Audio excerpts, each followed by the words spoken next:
So, welcome to hang on, that's the wrong energy to start this off with. Uh, Two notches down. Let's go somber today. yeah. Welcome Welcome to the Guan Yu. welcome to the crew of the USS Guan Yu. My name is Tyler. I'm your game master today. Last we left off, we were staging a planetary rescue on Oregon 3. The away team was able to successfully interface with both the my computer system and the Veronk wormhole in order to stop the area of bad space that had been accumulating around the Oregon system. They took the Sabretooth and named it the USS Jaguar. USS Jaguar, down to the surface. While the away team was doing their thing, Captain Edwards, along with the steady hand of Crewman Grisk and Dr. Talos, achieved diplomatic relations with Chief of Security Cal, Minister Varel, who is the security minister as well, and they also met Tekel, Chief of Security. They were able to coordinate a rather large effort to get as many Lormians onto the Guan Yu as possible. Literally, the total number possible for an emergency evacuation. I believe the number is 4,500. Yep. Yes, it is. Yep. And in the process, during the away team, while they were successful due to some complications, on the away team, several my consciousnesses were unplugged from their power mainframe. In sort of grim silence, they situated the my computer room and learned that it would take constant watching over and manipulation of my computer in order to keep this from happening again. The away team flew back to the Guan Yu, and we pick up on the action. I'm gonna say this is a pretty, I would say, mission accomplished, definitely. So, we have our full 5 players here, right? Yep. Everyone's here. So it's a one-part game. Because no, you won't get away that easily. It will be a 2-threat game. Almost That's got away what with it. it has been, so I'll take it. If it wasn't for the meddling GM. So for the USS Jaguar, quickly under the helpful. Who's piloting, by the way? I believe it was Kelly. Yep. Kelly, your sort of HUD interface that pulls down from the ground, you see as you get closer and closer to the Guan Yu, a couple of shuttles sort of overfly you, and dock with the Guan Yu as you make your way down. You see the beautiful, intrepid, curved hull, the beautiful nacelles just sitting, glinting in the now sunny sky of Oregon 3. You see some wildlife, actually, from the forest to your left on the sensors, begin popping up and sticking their heads out to perhaps indicate that the danger is over, at least for the short term. So, away team, you're on your way back to the Guan Yu. Commander Hagen. Yes. You receive a hail from the sort of administrative staff in the shuttle bay and sort of the coordinators there. Guan Yu to USS Jaguar. Come in. Jaguar, this is Hagen. How can I assist? Wonderful. Glad to see you back in one piece. You will be able to dock as you left previously and come up through the bottom of the ship, as it were. Right now, you should probably get in here in about 2 minutes because as soon as you dock, the area is going to be flooded with refugees. So I would get a move on. Oh dear. Okay. Kelly, bring us up. Aye, Commander. The ship. Okay. The ship sort of careens sort of in the way, and you, as you sort of pull up, the person you receive another hail, and says, "Oh, Guan Yu to Hagen. Apologies. It looks like the docking slot is currently covered with. I'm so sorry. We came in a little bit too late here. We are now at capacity. I'm not sure how we're going to be able to get the Jag back up. When you say at capacity, what did he really? Oh. You see a visual feed come in through your sort of HUD interface. You see the entire shuttle bay is completely jam packed with Lormians. You see families sort of huddling together, looking around at the strange surroundings, and you also see where the floor normally drops out and allows you to sort of raise back up through the bottom. It is completely covered with refugees. What about the rear shuttle bay? Could we get a tractor lift up there? We're working on it, Commander. We're sort of fit to burst here, trying to get some things moved around. Okay. While we get that figured out, we can beam you up, though. Yes, please. Do you need everything clear? The transporters are back online? Yeah. We just got a message from Lieutenant Engineer Man. Chief Fox. Lieutenant Engineer Man. His name is Chief Lieutenant Fox. Dune. Lieutenant No, Dune. his name is Lieutenant Engineer Man. You're worse than me, dang. He's our That man's transporter first name chief. is Agent. We just got word from Chief Fox. You will be able to. We can get you transported up, especially since you're so close now. The area of interference seems to be lifting slowly but surely. That's good. Tell Chief Fox to proceed when ready. Yes, sir. You see, after a couple of moments, the blue field fills your vision, and you are back in the transporter room. Which is also jam-packed. You see. One moment here. This is activated right. It's our crew. There you are. There's one. And there's two. There's three. And there's four. You see sort of the area. You see the door is actually held open. And you actually do see, I don't have tokens for them right now, but you do see some. I'm sorry, you didn't request 4,500 unique Lormian tokens? No, I didn't. You see some Lormians sort of filing in. You see some of them are sort of small children. And Scary part is that the captain could have done it. He probably, yeah. Could, honestly. I wouldn't put it past him. You see a couple of Lormian children run right up to Sog Rokel. You see the translator is having a little bit of a difficulty, but coming back in words that you can understand, Rokel says, "Are you a monster?" I look. Kestra And looks up at Fox. he just says, "Yes, I am, and I'm going to eat you," and growls at them. God, no, wait. Okay. Klingons have children. Rokel, go ahead and give me a roll. I'm assuming you're not going to actually try to eat them, right? So it can be No, deception. of course Okay, not. cool. Of course not. I'm just trying to like scare him away. He's just a Klingon messing with children, you know. Yeah. as they do. To be fair, I've said that to kids. Ah.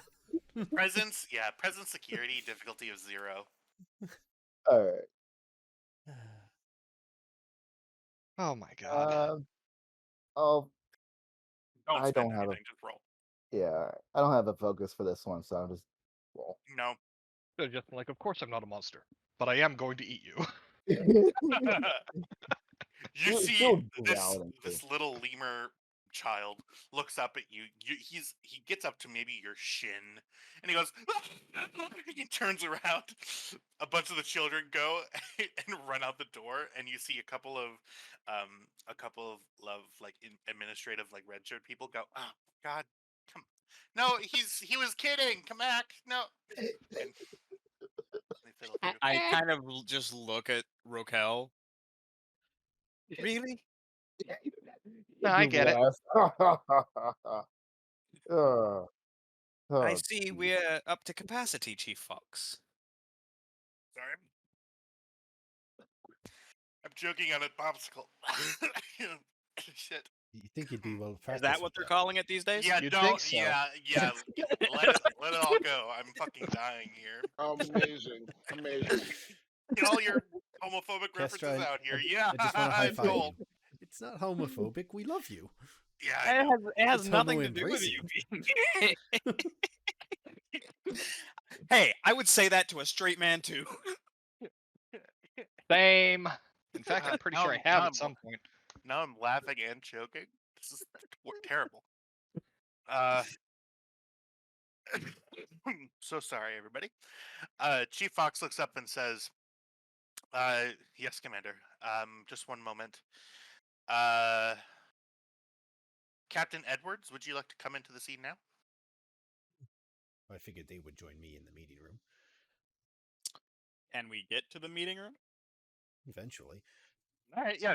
Chief Fox looks at you and says, "Yes, the captain wanted me to let you know that he's waiting up in the conference room to get a debrief from you."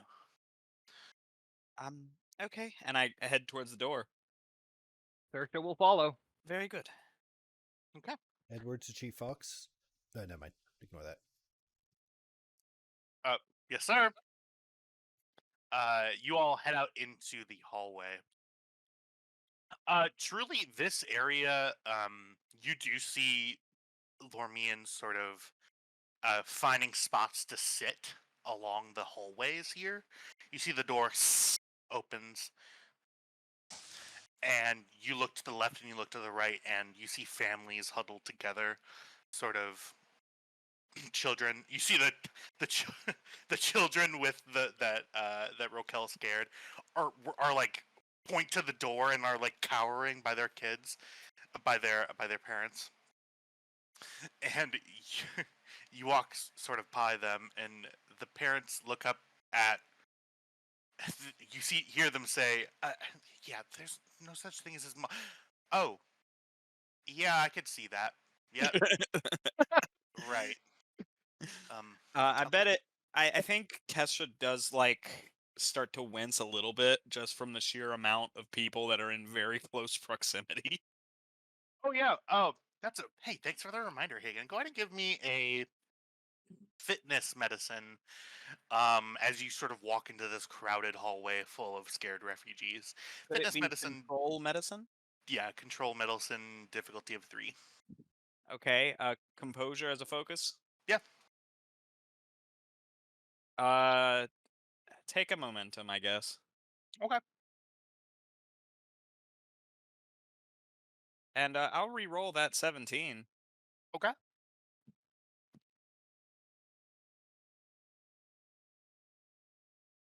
Get your momentum back.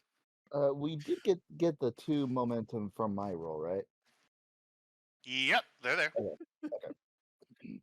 I want my 2 momentum for torturing children. Yeah, so Hagen, you walk out and you're sort of your mind is sort of buffeted as all of these Lermians sort of look at people in Starfleet uniforms opening as the door opens. You feel their anxiety, their true just fear, fear of the unknown. They're in surroundings that they've never been in before. They're all crowded together in this little ship.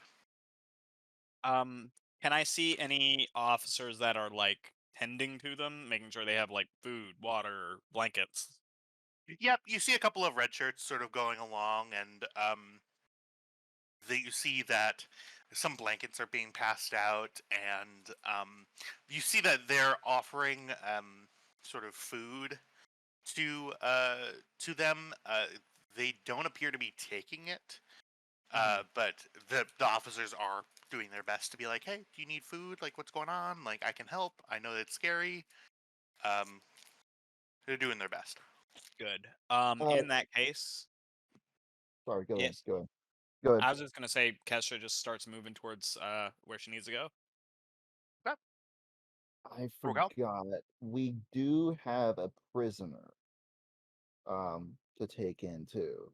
Or was he No, we told the Lormian security forces about them. Oh, okay. Okay. Yeah, we I made did not that know dude if they SCP. Okay, I did not know if they took him or we took him. I was curious. We're not taking him. He's not our criminal. Alright, go ahead, sorry. So you I'm assuming everybody's making their way to the conference room. You home? Yep. All right, just one moment here. Conference room and ready room. The two scenes I love the most. Meeting room. Except last mission. And anytime I try to replicate something in my... You know what?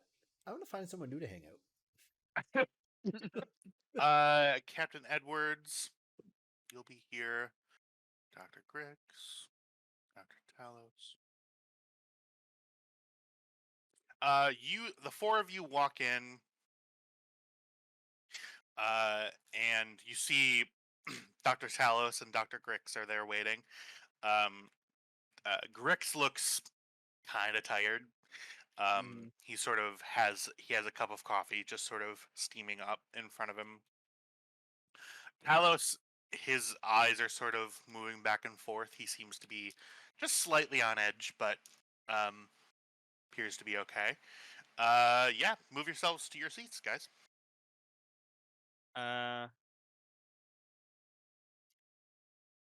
Welcome home, Kestra. Where's the replicator in here? Thank you, Captain. Slightly Right out of here. view. Computer, double mocha frappuccino, extra whipped cream. No, Chocolate don't. sprinkles. D100, please. Kit, What'd you order? 13. Double mocha frappuccino, extra whipped cream with chocolate sprinkles. That's a weird way to say honey. Commander Kelly, get me a Raccagino, please, as well. Strong. Roll a D100, Raquel. Alright. Right here. So what appears when she asks for that? Oh, we'll get to it in a second. Oh no. Oh no. Oh God! You see, popping up in front of you are two drinks. They look identical. They have one of them. Yeah. Here's what happens. So you see two identical drinks, kind of very very much in sort of Starbucks-ish cups, like Frappuccino cups with the sort of cupped lids. You see, there's sort of there's chocolate sprinkles in both of them. Whipped cream that is not fully white. It is a light, just the slightest pink hue to it.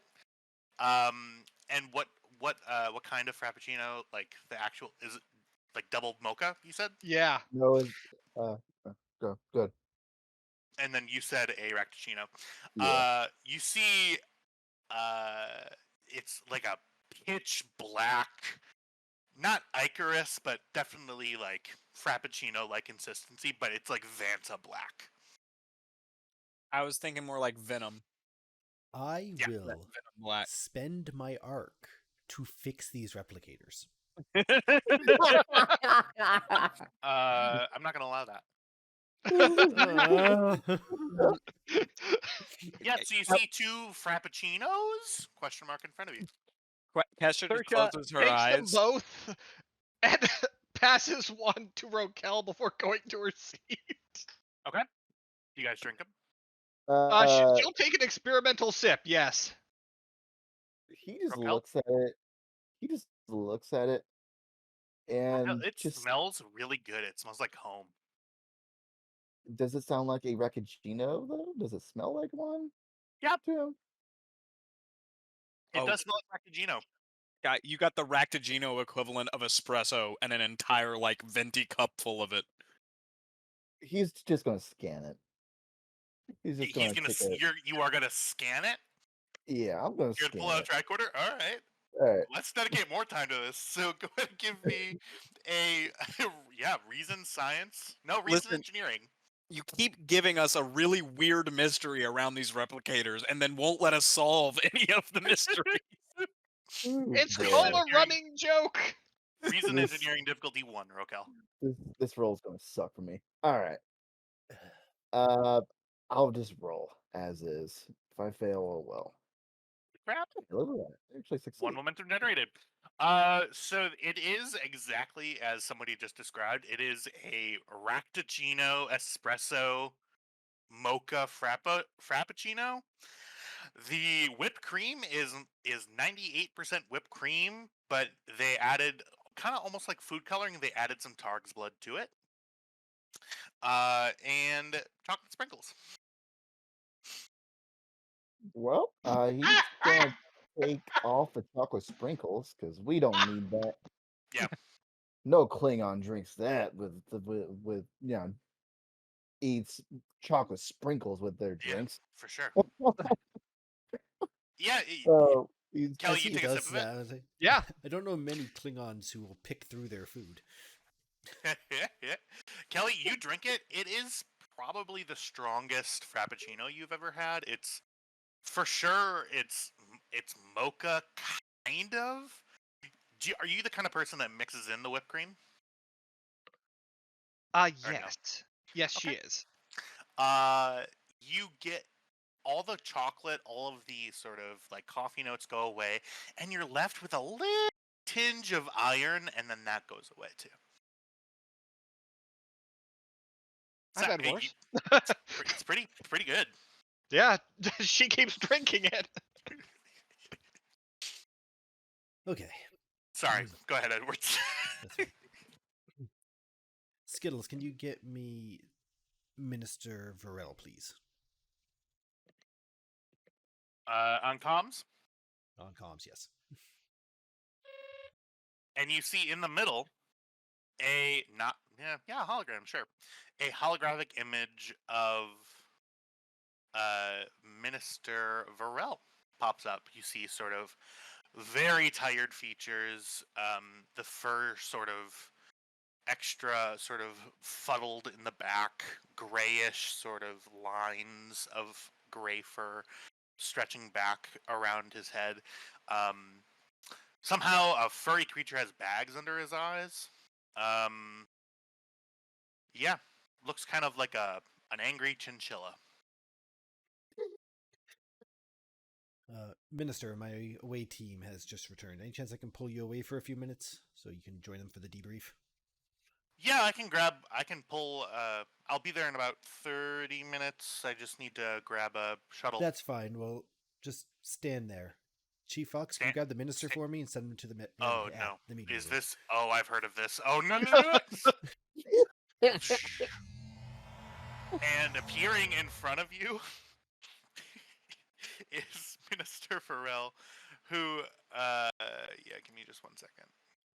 Sersha has a look of concern on her face and she just sips her Rectigino mocha.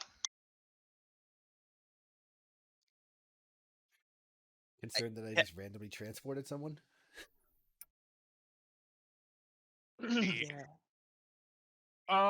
Okay. Wait. He puts his hand out. Okay. It gets easier after the first time. Oh. Welcome aboard Okay. the Guan Yu.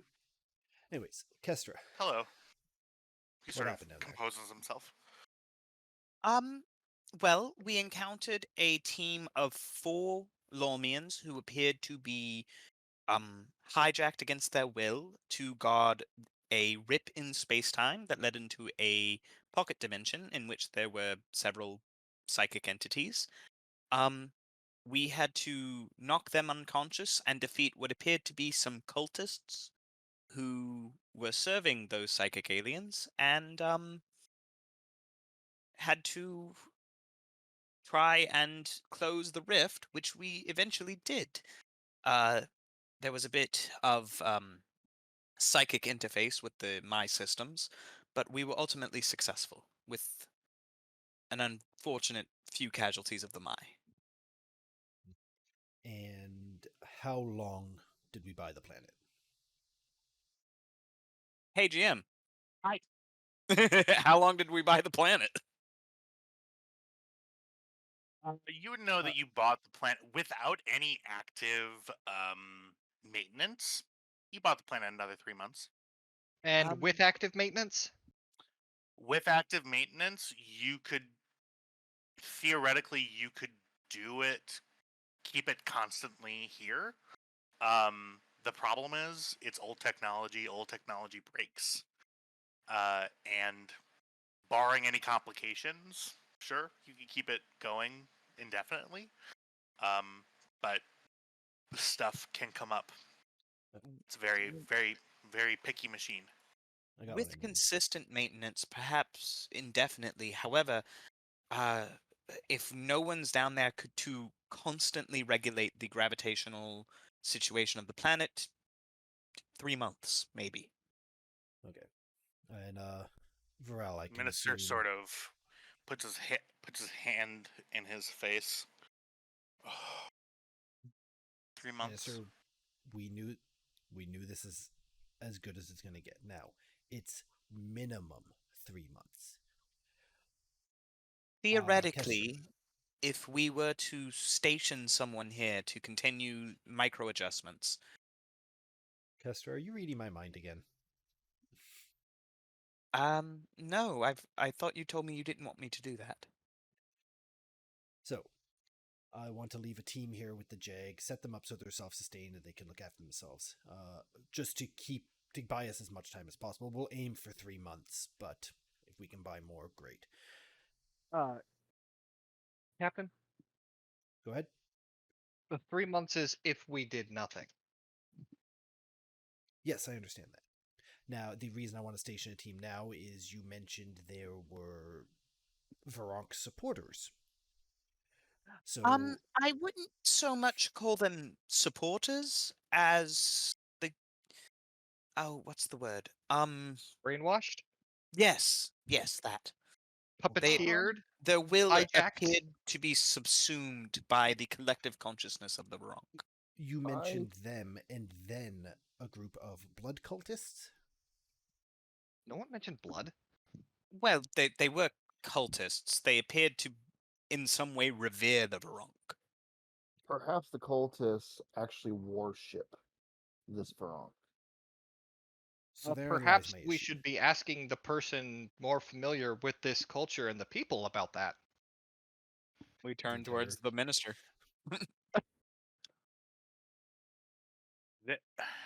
We've been trying to get more data about these people.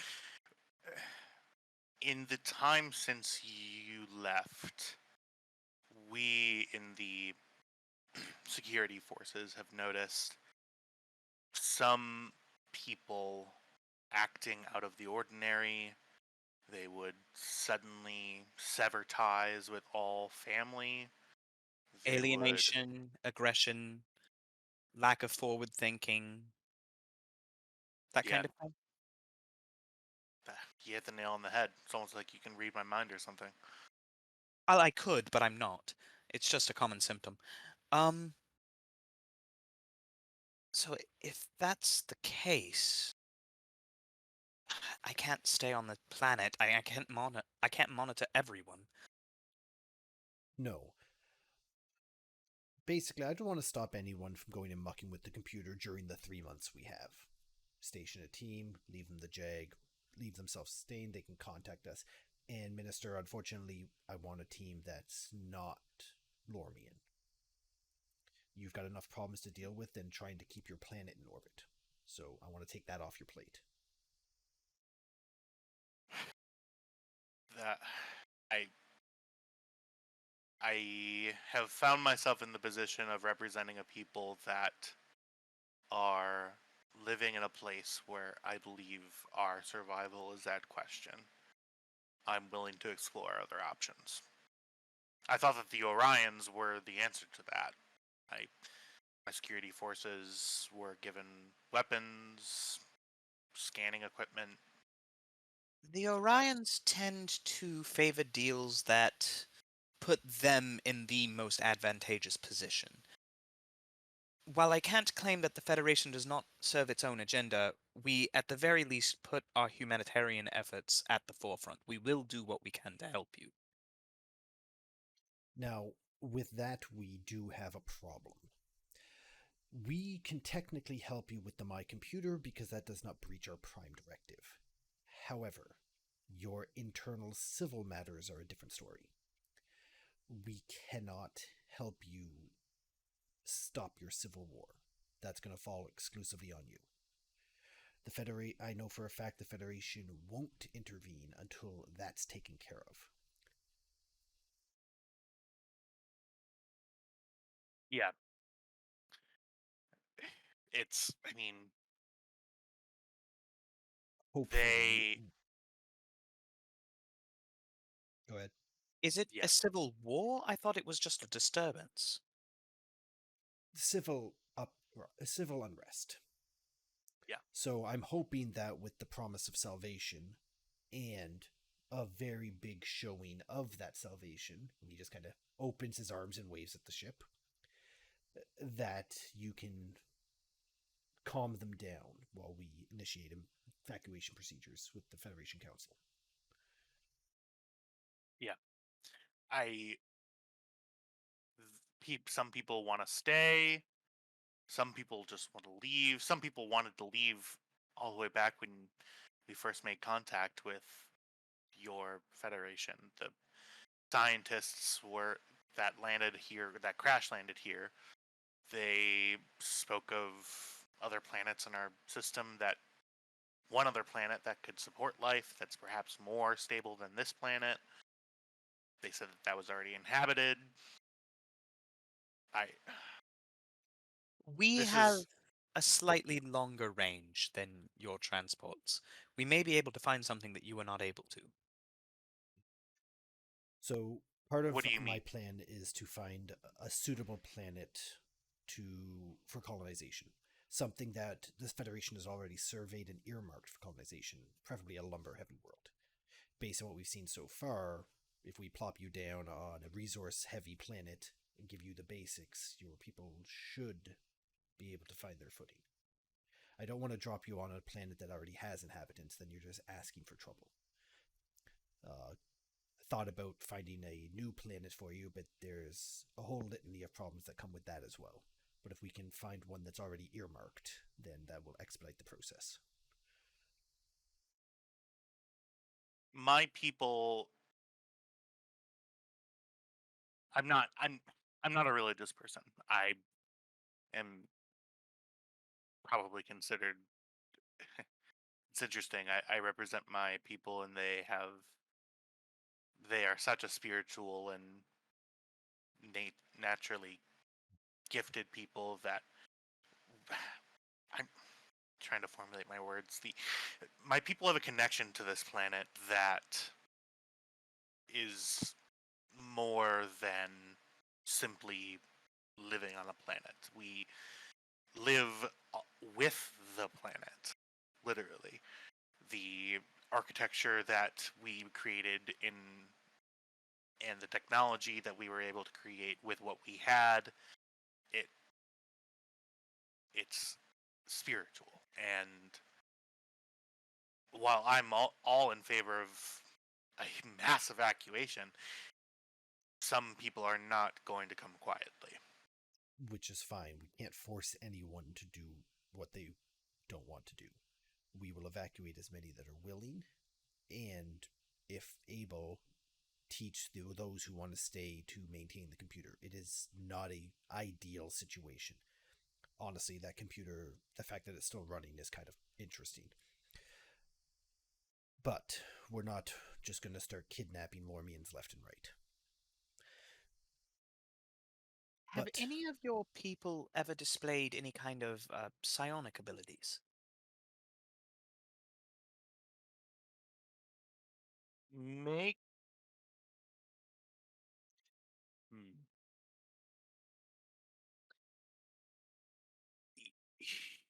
He stops for a second. He looks at you and says, "Some of our youngest children lately, they appear to be able to affect emotional states of other people. Hmm.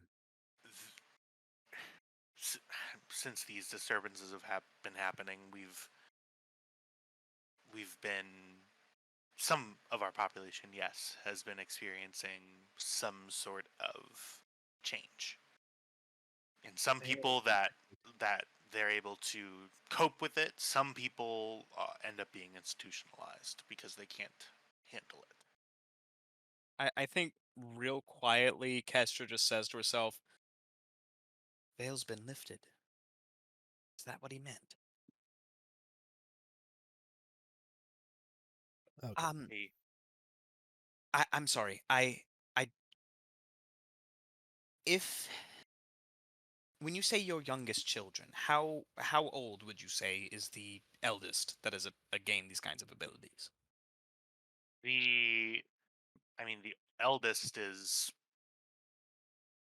6 or 7 rotations, revolutions rather. Wouldn't be helpful in the short term, but if we keep the planet stable for a few years, teach the younger ones how to use those abilities, they might be able to interface with the computers and fix it themselves. Yes, there is no fixing it. Well, maintain it. Well, If we the- can maintain it without a psychic connection. Yes, what I'm saying is it would be easier. And in that event, you could give your people some hope that they could come back without having to rely on us to maintain it. Perhaps that would make it easier for some to accept the reality that they need to leave for now.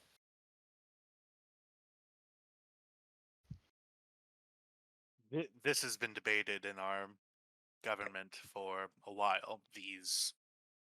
We call them the anomalous children. They, Oh, I'm sure that's great for their psyche. well, my government needs some sort of designation for them. We could call them the special ones, but I don't know. This is what the government that we call them. All of this is fascinating, but neither here nor there. Short term, we can't stay here. So, the 4,500 that currently are on my ship definitely don't want to be here. I'm going to take them with me. We're going to take them to the S-Fortitude as our first wave. I'm going to petition the Federation, and we're going to find you either a new or temporary home. Any Lormians afterwards who wish to come out when we send additional ships, great, we'll happily take them there. Out of the refugees that came on board, I'm going to go through the cultural database and the registration, identify possible individuals, and make a Lormian delegation. Anyone intelligent or gifted with infrastructure, power, housing, agriculture. Minister Bakek is currently over on DS Fortitude right now. Basically, I want to build a delegation of Lormians because we need you involved in any decisions moving forward, or else we're just a bunch of aliens who took you to a different place. The Minister Bekek that you speak of, he is more settled in spiritual affairs. He is our well, his main role was sort of the adjutant minister of the largest city. He has a spiritual connection and is often held up as a leader in those areas. I, on the other hand, am much more in the safety and security aspect of this, and actually trying to run a city is what my role is. Considering Minister Barek has already vacated this planet, if we can get him on board, then any of your spiritual holdouts should be on board as well. Mm-hmm. But in the short term, we need to leave and get underway, and you need to bring your people back from the brink. Can I ask a quick question? Because a thought just struck me. Okay. Minister Bekek's kid. Did I notice anything? Now that Kestra's thinking back on it, did she notice anything a little bit more psychically active with the kid?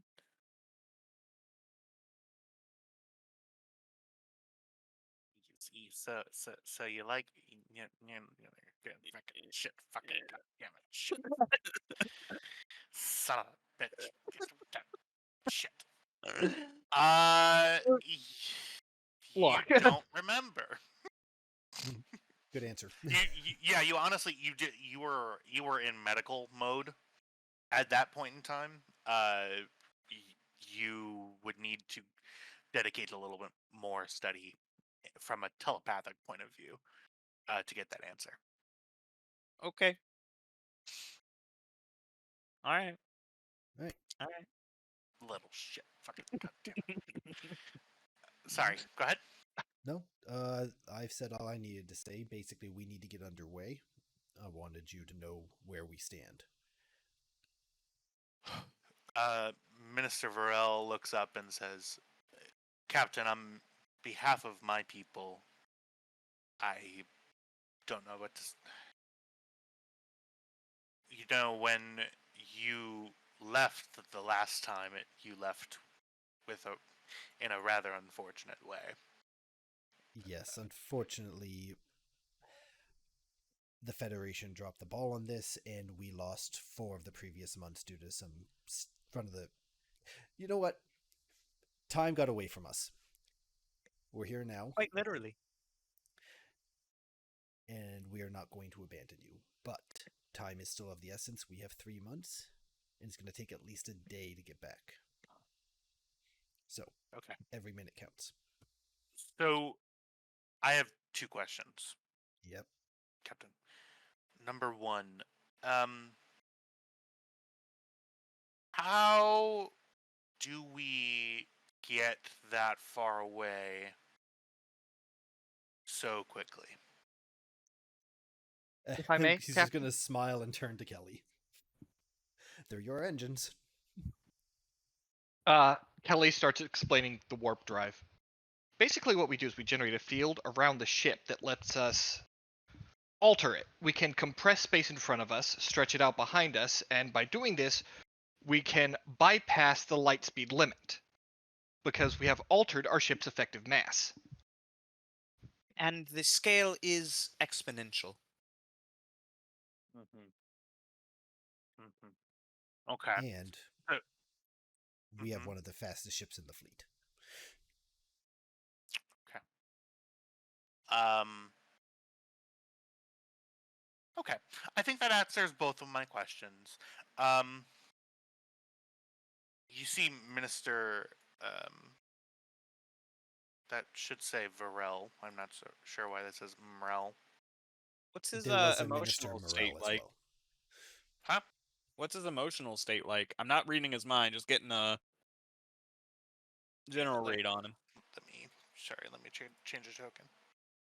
There we go. You're just getting you're trying to get like a level 1 read on him just with your eyes. Empath, just the emotional feel that I can't help but feel. Mm-hmm. Yeah.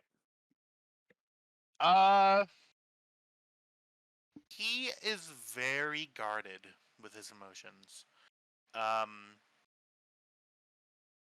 Some people just you don't get a good read on without active effort. This is one of those guys. He is playing really close to the chest, and you get a wave of, I guess the way that I would say it, the emotional state is his breath has been held for a really long time, and now he's just starting to realize that he can breathe out. Is what you get from him. Good. Yeah, good. Varel actually begins walking around the table towards you, Captain. He's a hugger, isn't he? What do you do? I'll stand up as he's walking over. He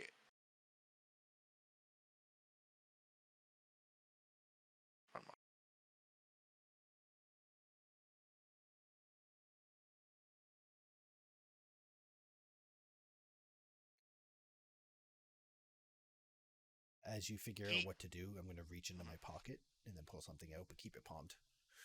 Okay. He, as you stand, his sort of four-fingered hand reaches out, and very lightly touches, like, he puts his full hand on your chest. Just, like, spreads his fingers. He breathes in, breathes out. He makes eye contact with you and says, on behalf of my people, on behalf of the people who lost their lives in this disaster, on behalf of every feeling that I can muster, I thank you and I thank your crew. I appreciate your appreciation. I hold my hand out to shake his, keeping my hand like aimed down so I can't see what's in it. Old army trick. Okay. He reaches out and shakes your hand. He just sort of grabs it and then. Hand, and in my hand is a communicator. Use this to contact the team I'm leaving behind. They'll get you in touch with me.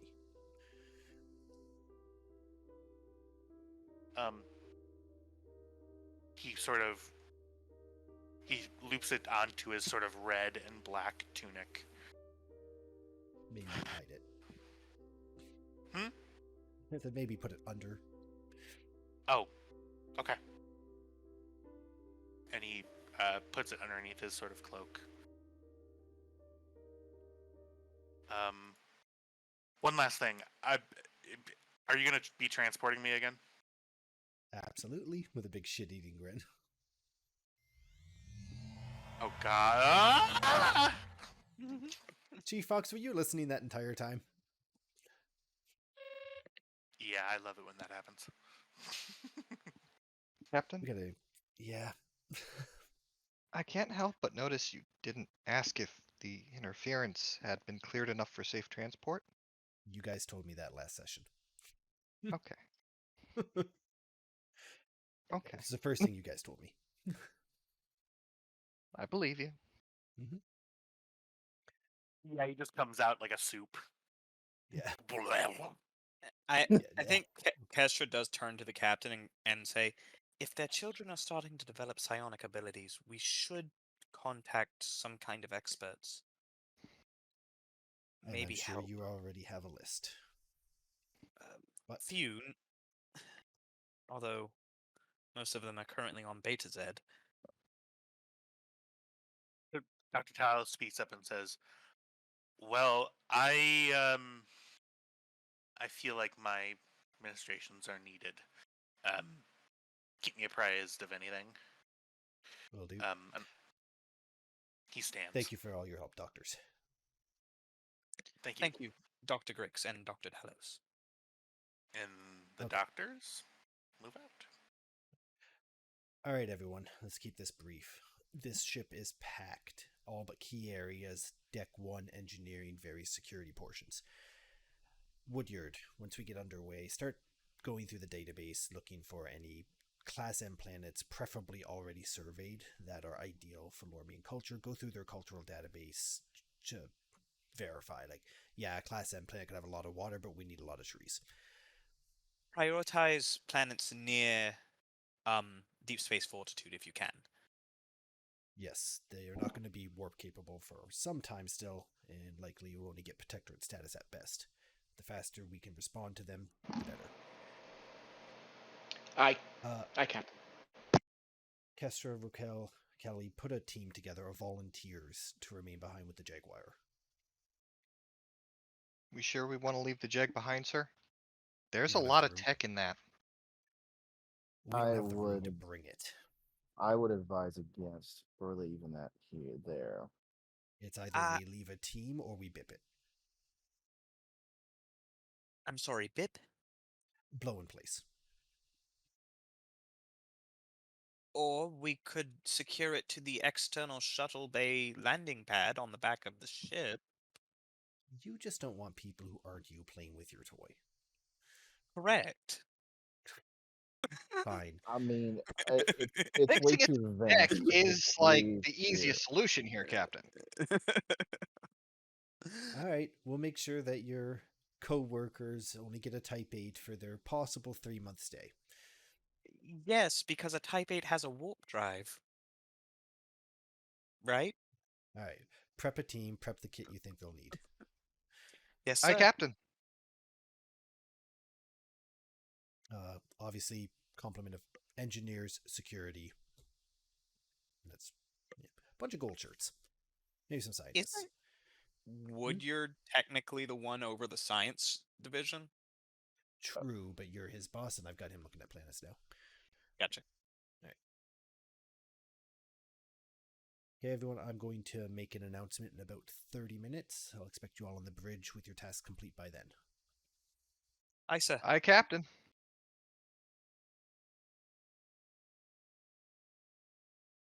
We Okay. go off to do our things. All right, so the tasks that were given. Woodyard. Titan. You're here, right? Are you muted? Unmute yourself. Oh, you're muted. Oh. Okay. Hey, okay. Oh, AFK still listening. Okay, cool. Hagen and Kelly, remind me what he just told you to do. I'm putting together a list of scientists. Kelly's putting together a list of engineers, and Raquel is putting together a list of security officers to stay behind and maintain the planet for as long as possible. Yeah. Okay. So my questions for you then would be: Are you sending over just like nameless gold and blue shirts, or are you adding some of your lower deckers? I think we do need a science division lower decker. I Do think. we- Go ahead. Oh, I was gonna say. I think I'd like to create a science lower decker to be Woodyard subordinate. A chief of some kind. I would need to do that. You would want to build that sheet, yeah. Yeah. Well, that's what I'm gonna do for a minute. So anybody else wants to do a thing?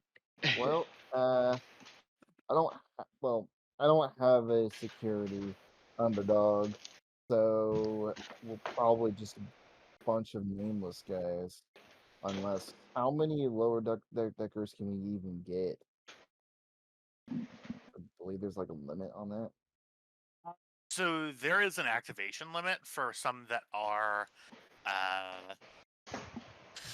for like using them with tasks on the ship. However, if you were to like, my question is if you wanted to send some of your lower deckers to supplement the crew down there. So like if you wanted to send a science officer, you could send Strasser.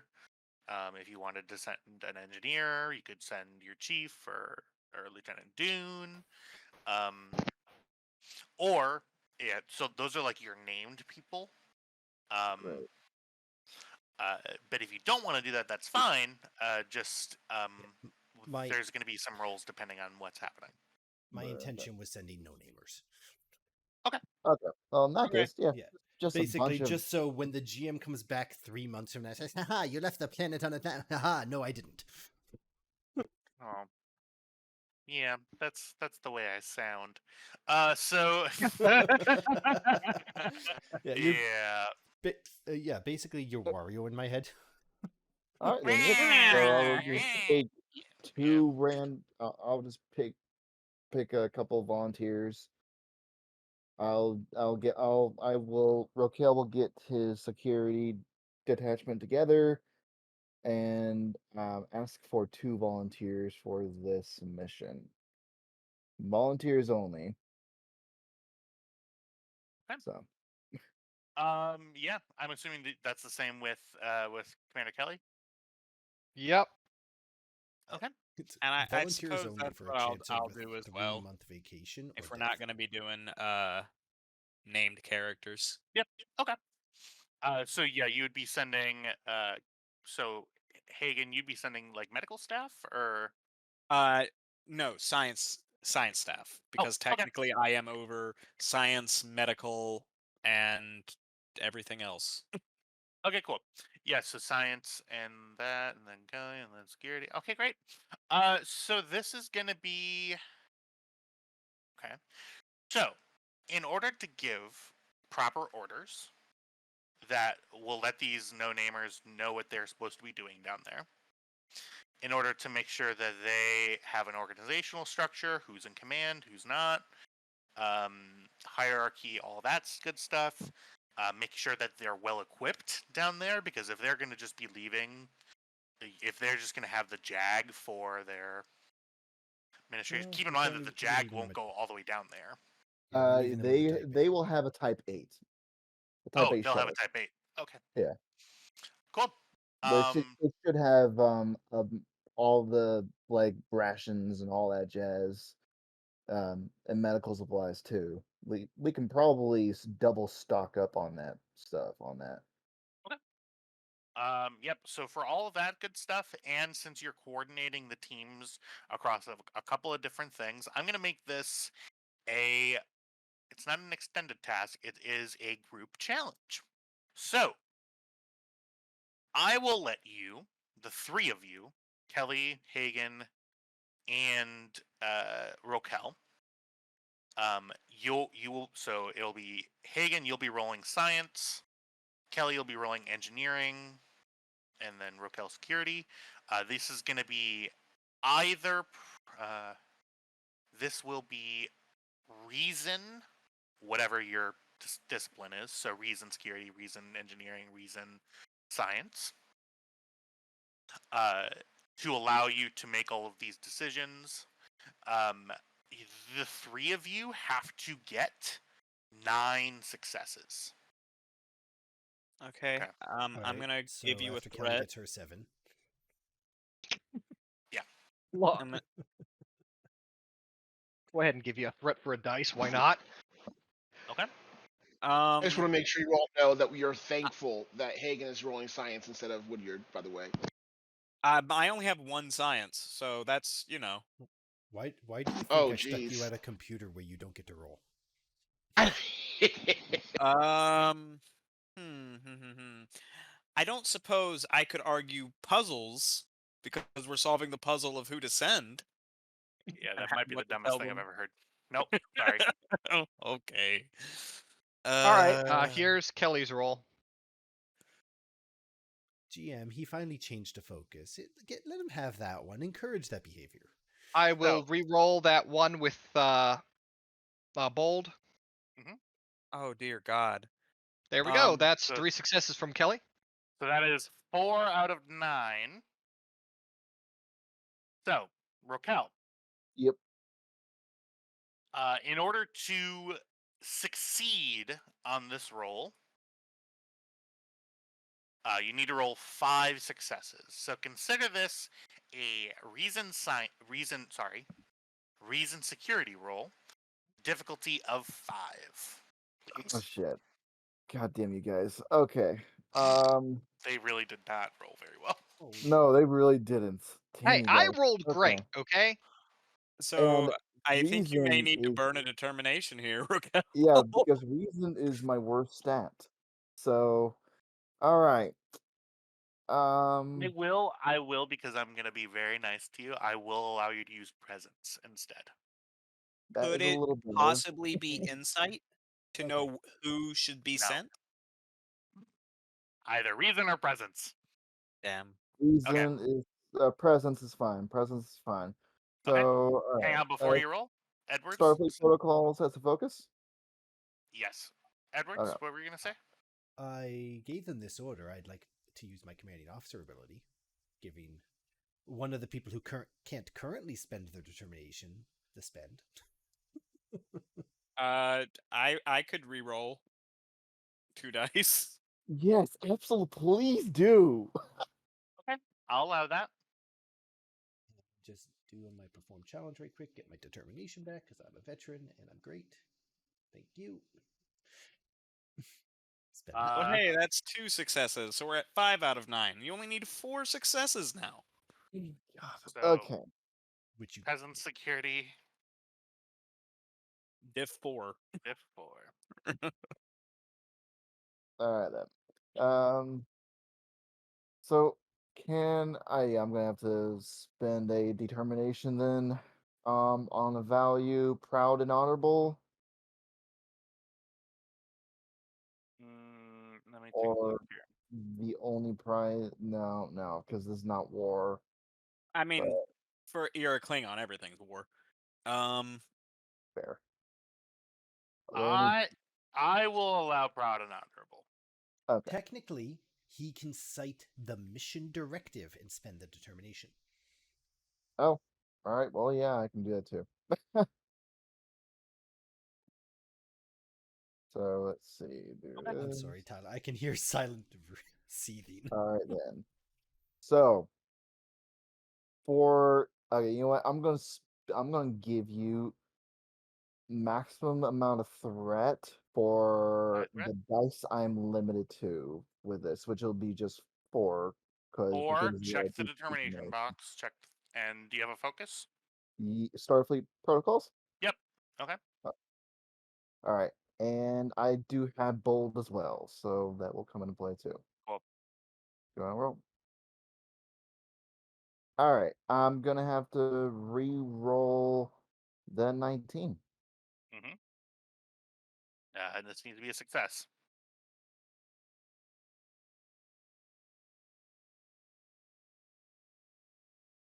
Yes. And it is. Hey.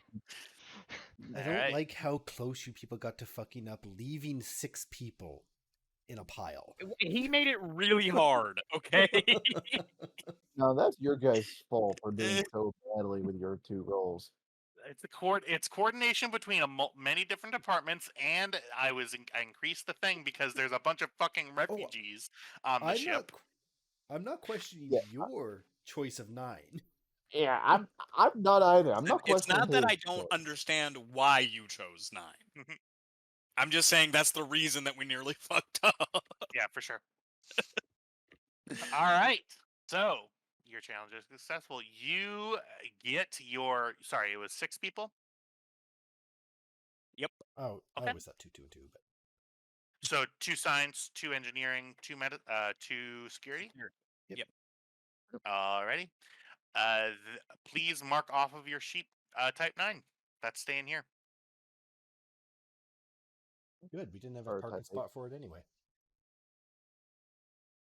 It was a Type 8, not a Type 9. Okay. Yeah, type 8.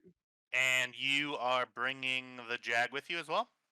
We are allegedly zap-strapping it to the side of the ship. Yeah. Dude, Okay. you know the deck that the Intrepid has at the back that's like out in space kind of a little bit? Mhm. Just That's where it is. magnetizing it to the back of the hull.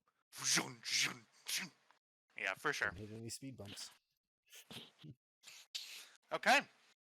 What are the You speed all bumps make your gonna override a preparations. force of the universe? These Okay. speed bumps, yes. So, Ensign Woodyard, you are Yes, looking sir. for some planets. Am I right? That's correct. Okay. So, huh. Okay. You've got a whole day to do it. You're not on the 30-minute timeline like everyone else. That's right. I'm taking my time. I'm crossing my T's. I'm dotting my I's and my J's. Okay. Lowercase.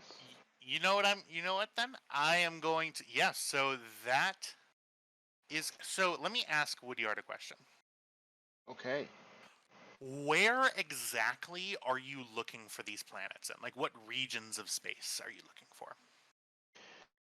Well, I think it's logical to stay in the closest area to their We to did this say planet. to prioritize things within striking distance of deep space fortitude.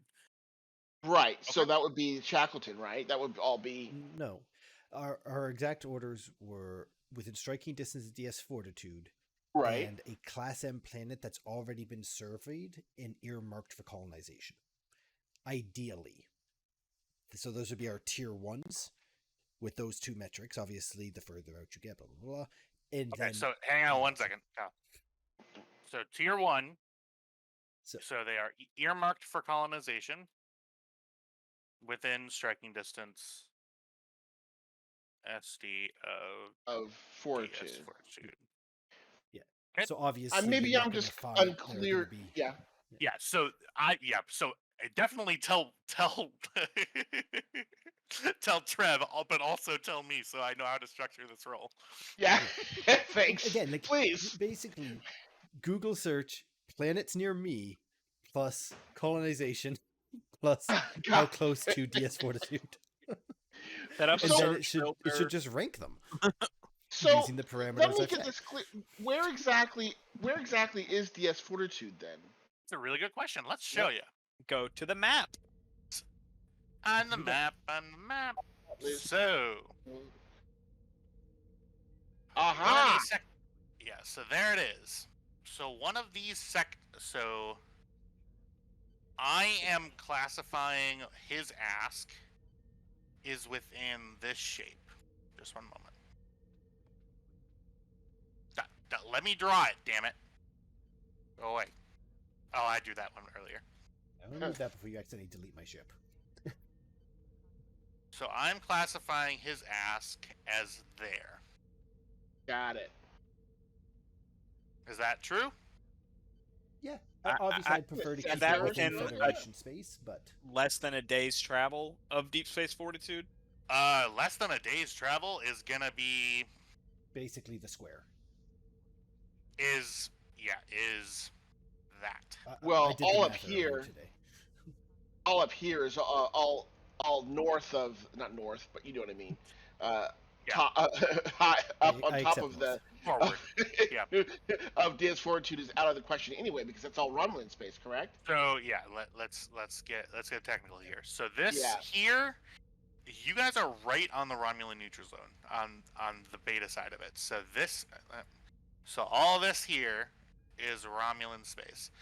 This stuff is also Romulan space that they've sort of expanded around the borders of like the setup neutral zone.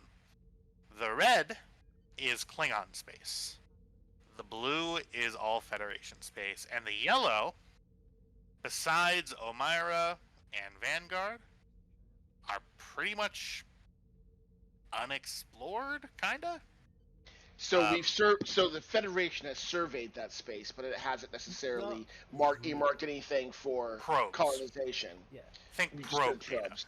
Got it. Everything that Aside is from in this blue line, Yeah. is fair game.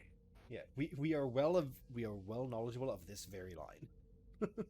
Yeah, literally. Got it. We've Got gone it. You back floated and a couple of forth for times. a while. You know, Well, I we can't for some probably reason. know something of I Klingon can't space too, ping but- the stupid map. But Make sure that Make sure that your little guy in the top left is selected, and you should be able to just hold. I don't know why I can't do it. Okay, there we go. There, guy. Okay, I thought I could just click it. Okay, so basically, right here, this area, Okay. here, this So- area, and so here. okay. So let me ask you this question. Are you okay? So Romulan space probably wouldn't be great. Right. And No, would, can would I lead make to this a bunch real of easy different for you? things. Okay. This is tier 1. This is tier 2. This is tier 3. Okay. Ideal. Okay. Not so ideal, but we need a place to put them. Right. If there's something down here, I wouldn't mark it That's- out because it's that within was gonna be my Federation next. space. Exactly. So we'd rather put them in And some striking place point where, of Narendra. like, we don't want to go, The looking around red the Shackleton circle is Expanse. 100% best possible location, Right. and then spread out from there. Because if we start But- going into the Shackleton Expanse, even though we know that there's some places that we could run into some kind of political, small political empire or some kind of political group that is there that claims the planet that we don't know about. So we Going can't out really look at the here- Shackleton Expanse. Means we also have to do planetary surveys. We have to make sure there's not some evil goo entity that wants to eat our security officer. We have to make sure there's not Right. some And there's massive silver that's always gonna a clone our goo entire entity that ship. wants to eat a security I know. officer. Yeah, I know. When is there Leave me not? alone. Whereas out here, there's a planet ready to build a vineyard on. Yeah, I'm There's just gonna 12 do. How about this area right here? Okay. And then, Yeah, and then the- down to here. And There's if also I ha- go ahead. No, Go I'm ahead. sorry. Well, I was going to say we do have 2 star bases down here too, like Ooh. there and Yeah. there. Starbase 364 and Starbase 183, the one right here. 105, So but yeah. Yeah. so you I think could put think it over that's there right. too. Yeah. Okay. Yeah, so you're flipping through like probe data and already sort of cordoned through and earmarked sort of planetary information, system information. It's a lot of data. We will get to that in a moment, but I do want to get us to a place where here we're going to head to the bridge. Oh, just so you guys know, I don't have work tomorrow, so we can keep going if you want. Fuck yeah. Oh, fuck Play until yeah. midnight. Yeah, I know. I know, guys. I'm right? drinking. We can keep Kestra. I'm This is a good day. drinking. Coffee, That's drinking okay, coffee. we're all inebriated a little bit. Oh, boy. Oh, Creighton, you did a great job keeping the ship parked. Edwards, you walk in. Well, yeah, the entire senior staff walks in. Give me a second. Well, no, you're elsewhere. Also, Uh, Creighton works here now, remember? Yeah. I mean, she was sitting there because she was supposed to, but I'm just saying, don't delete her token. She works there.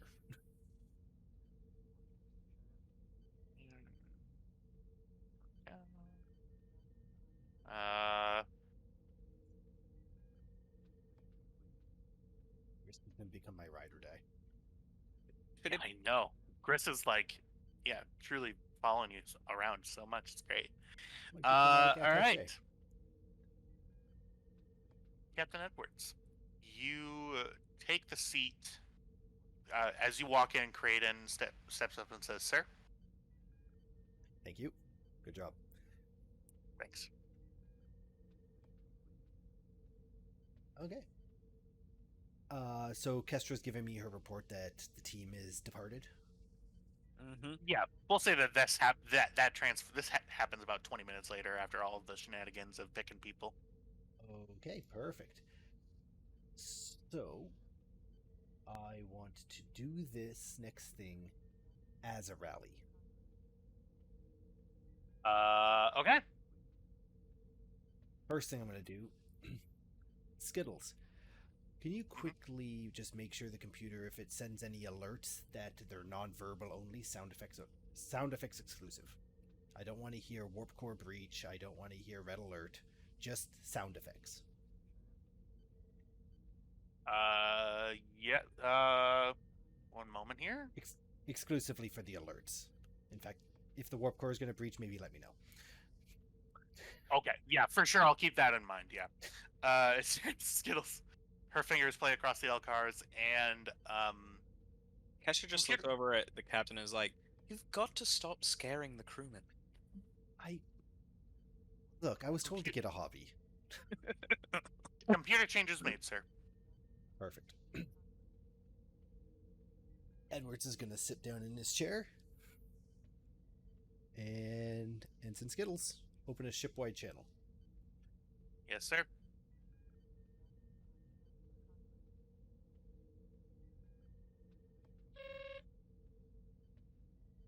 Good afternoon, everyone. My name is Captain Nicholas Dirk Edwards, and on behalf of me and my crew, I want to formally welcome you all aboard the USS Guan. Middle name Before is we Dirk? before we take off, I wanted to briefly speak to everyone. I know the conditions are less than comfortable than we'd like, but I need you to remain where you are during the trip. I have officers stationed throughout the ship in the event of an emergency, so feel free to ask them for assistance if you need anything. I need to stress that we are packed to the gills, so unless it is absolutely necessary, please remain where you are and request assistance. I understand that this is a very stressful situation. I want to go over a few things. Firstly, my officers managed to stabilize your planet. While this is not a long-term solution, what this means is there's time to rescue most, if not all, of your people. I know you boarded the Guan Yu thinking you might be the last of your kind, but I'm happy to report that you're not the last, but merely the first Lormians to visit the stars. Now on to some administration. The trip to DS Fortitude is a relatively short and simple one, which can take upwards of 24 hours depending on how fast we go. As you can imagine, space travel is a team sport, so we've got a number of audio chimes that I use to inform my crew of situations that they may be unaware of. Each sound triggers instructions that each crew member has prepared in advance. I'm going to play them all for you now so you don't hear them for the first time while we're out in space and start panicking. Should you hear any of these during our voyage, I need you all to remain where you are and know that we are very well trained to run this ship, and know that in your core we are going to take care of you.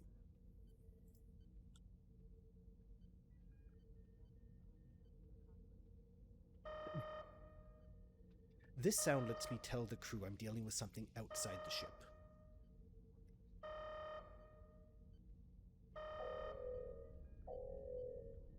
This allows me to tell the crew that there's something inside the ship that we need to look into.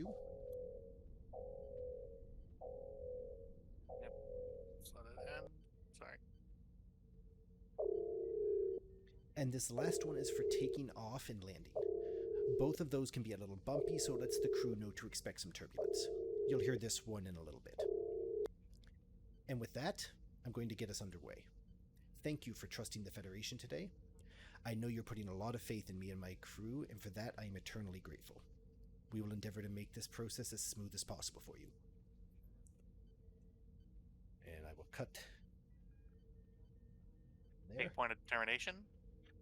Thank you for flying with Federation Airlines. I Yeah. almost wrote that fucking joke. I almost said in ancient Earth times it was a tradition I'm going to embrace now. Thank you for flying with the Federation. We know you have choices in airlines, and you've chose the wrong one. In the event of snakes on the plane, please put your head between your legs and kiss your asses goodbye. Yeah. So I would like to do that as a rally. Okay. Yeah, give me whatever that rally roll is. Peasant's Command, diff 0. Let's command diff 0. Perfect. Okay, I want a full fucking pool of momentum here. Now, I'm going to cite deception because I deliberately worded each of the alerts that's technically not lying. But I don't want them to think if they start hearing red alert that we're under attack. So, I would like to quote deception. Yeah, I will. We didn't show them yellow alert. Yes, we Yes, did. I did. They kind of overlapped with red. Okay. Because, yeah, the MP3s I said this are sound really loud. allows me to tell the crew if there's something in the ship that we need to look into, otherwise known as an intruder. Well, yeah, we get red alert, intruder alert, and blue alert. Is there a separate one for yellow alert? No, yellow, right, there is an intruder alert, which is separate. This is I- intruder alert. I believe that yellow alert and red alert are the same noises. The only difference no, is they're what not. color the lights flash. No, No, red. there This is a red difference alert. between them. This is what red alert sounds like. These are Voyager sounds. So these are kind of unique, but let's wait until. Yep. That's yellow alert. Okay. In TNG, yellow alert was like, it wasn't a constant alert. It was like a blah, blah, blah, blah, and then Yeah, it was that, like, and then they just waited out. Anyway, yeah, make a roll, Captain. yeah.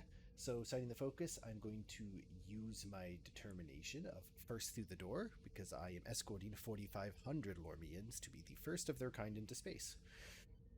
Yeah, it works.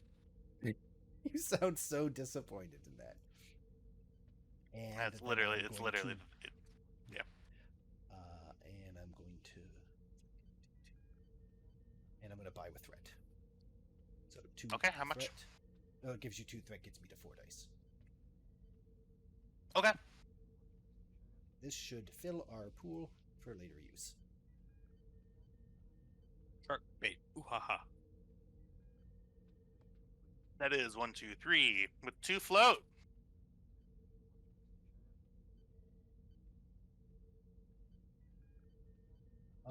And I would like to spend the 2 float to create advantage. I'm hoping that my calming words keep the very large powder Craig I've created from exploding. Hey, what's a powder Craig? 100%. Yeah, that's a great use of momentum right there. Hagen, sitting underneath you and behind you is a lot of anxiety, and as Edwards honestly did something that in Star Trek we don't really see, which is people explaining like, hey, this is what this means to people who are scared. Like, Right. if this means this, then you're gonna be. This is what's gonna happen. You got people. Just stay right where you are. You'll be okay. The Lormians got the message. What was a lot of anxiety and like, okay, is this ship like about to take off right now? Like, what the fuck? Is turning into, okay, we're still scared, but at least we know that somebody is at the helm who knows what they're doing. That's sort of the feeling that you get. I turn to Edwards and I'm just like, well, that worked pretty well, Captain. Oh, that's good. Never been good at writing these. You know, that It took was me a an little hour. robotic. I just wanted to point that out. But it worked very well. Well, it's only one thing to do. Lieutenant Mitchell, Yes, sir. blue alert. Let's take her up. And that means I'm activating Mitchell and giving her those 2 things I already typed on her sheet. Yes. Okay. Yeah, she's not making a roll, but whatever. So the ship's engines begin humming on. The screens get a little bit brighter. The blue alert flashes all along the ship. Sarah says, all right, there's still going to be some turbulence, but I'm going to try to make it as steady as possible. She sits sort of, sets herself up with a good sort of steady base of gravity, and the ship thrusters at ventral thrusters at maximum. Get ready for acceleration now. And Astra types into her thing, all hands brace, all hands brace. And 10,000 feet, 20,000 feet, turbulence here. Sort of the ship shakes just a little bit, just from literal like air turbulence, just rising pools of hot air. All right, let's try not to burn out. 40, 60, and the blue sort of shimmering sky and the sunlight begin to part, and what is blue becomes black, and you see twinkling stars as the Guan Yu sets itself in orbit of Oregon 3. Exit orbit established, Captain. Lay in a course for DS Fortitude. DS Fortitude. Course laid in. Ensign Woodyard. If I engage the warp drive, am I going to destroy my ship, or is that my computer stuff sorted? I think it should be okay. I don't need thinks, I need knows. Sorry, I pushed the button.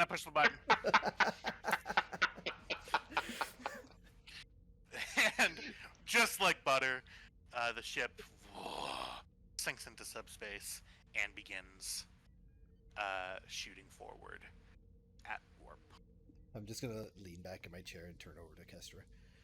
Now I'm going to give it about an hour before I contact Yannick. Not quite ready to deal with that yet. Surprise! If you'd like, I could make the call. He does seem to like me better. No, this one's mine. Oh, Ensign Woodyard. Hello? You are strumming through the databases. Go ahead and give me. You know what? I will let you declare your own difficulty. The lowest difficulty is 2. The highest difficulty is 6. It is going to be a reason science roll. Yeah. Declare 0 and take a nap. I wish. Reason science. I am going to do a. Let's do a 4 difficulty. Reason science to 4. Yes, and I'm going to buy 2 extra die with threat. Would sensor operations apply as a focus, maybe? Ensign Woodyard, I will allow.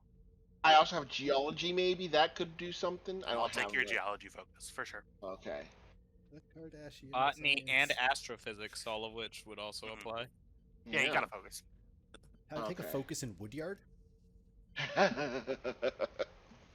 Okay, and let's go for. You know, I really hate rolling. Yeah, I'm I gonna- think you're gonna need to re-roll. I'm gonna re-roll the 19 Okay. at least. Great, guaranteed. Hold on, that's yeah. I can re-roll one or more by adding threat. Nope, Sorry, I just re-roll one. a single. Okay, yes. Okay, just one, and I'll do that. Okay, well, is there anything else I can do? Let You me could see. burn a determination. This is not assisted by the ship's computers or sensors? I take it. Oh, you know what? It would be. Thank you for that. Cool. Thank you for the reminder. The ship I will. will- We should Yay! have it to roll computers. Computer Computer- science. Science. Okay, goody goody.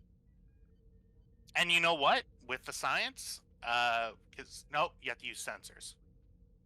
For the Sensors. sensors. Okay, sensors and science.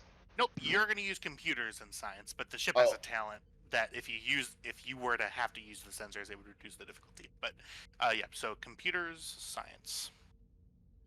Okay. Oh, someone's rolling. All right. That Was that- is your 4 successes. Do you have a reroll if you use the ship? I do. I have a reroll if I use if I'm assisted by the ship's computers or sensors. But Okay. but you know what? I don't want to jinx anything. I can Oh, reroll come that. on. I can Reroll reroll the that. 16. You I'll wanna reroll this.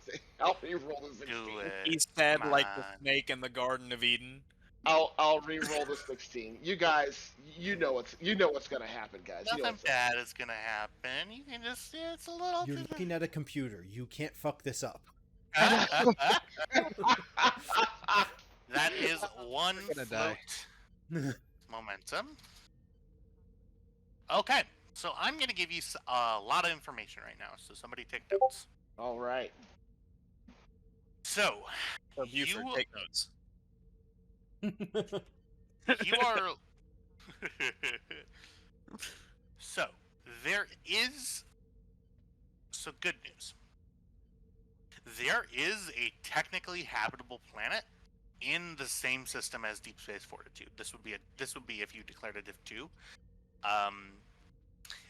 There is an M-class barely planet. It's located pretty close to the sun. It would be classified as a desert world. It is there on the poles of the planet. There is volcanic activity that's increasing the planet's temperature. Base temperatures on this planet are around around probably 110 degrees Fahrenheit. Sort of at its peaks time. It never goes lower than 85. It's close to the sun. It gets a lot of direct heat, and there isn't a lot of cover from that. It's a desert planet with some mountains in them, some like volcanically formed mountains.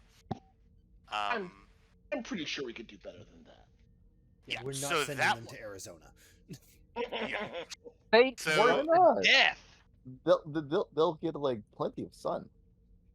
They And just I want heard sun, they sun want is good. tree. They want, yeah. You see that the science staff on board Deep Space Fortitude has flagged this for emergency settlement only. They have classified the world as, again, Class M barely. It's a marginal Class M. They have nicknamed it Pyroterra. That does Fire not Earth? sound like a very nice Fire place World? to be. Pyroterra. Someone played a little too much Mario. Oh. Do do do do do do do.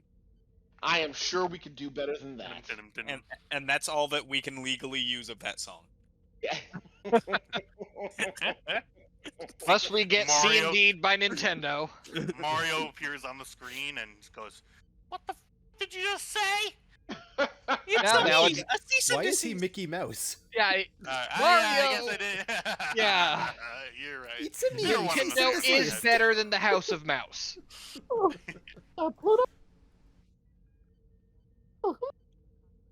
So whoever's doing that, please stop. Hey, listen here. You think you can fuck with me? I'll fucking do it again. It's like the Goofy who's murdered. My Murdered favorite video, thing is the judge comes into a courtroom with Mickey and Minnie getting a divorce, and the judge looks at the paperwork and he goes, "So it says here, Mr. Mouse, that you're divorcing your wife because she's very silly." And Mickey goes, "No, I'm divorcing her because she's fucking goofy." That's a terribly old joke, but it's still funny. We're going to hell. Yeah, truly. The region, that one's the closest, so that's right in the same system. Unfortunately, the area surrounding Delta Doradus, that area was and is still sort of encompassed in a tear, and like is suffering from the effects of a recent hole in space. That area has been deemed uninhabitable. So like this, basically the top area of the small circle on the map, is deemed sort of just like there could be planets in there, but even if they were habitable, they're not habitable anymore. You know of a couple of potentially habitable worlds that would need further surveying in the neutral zone and on the other side of the neutral zone in Romulan space. You know that there are. Just one moment here. Sorry, I had all my notes pulled up here. There are not really any M-class planets that aren't already inhabited in this sort of area. However, since you picked difficulty 4, there is a planet that has been flagged not by Starfleet and the Federation, but flagged for colonization by the Klingons in their area of space. It has been designated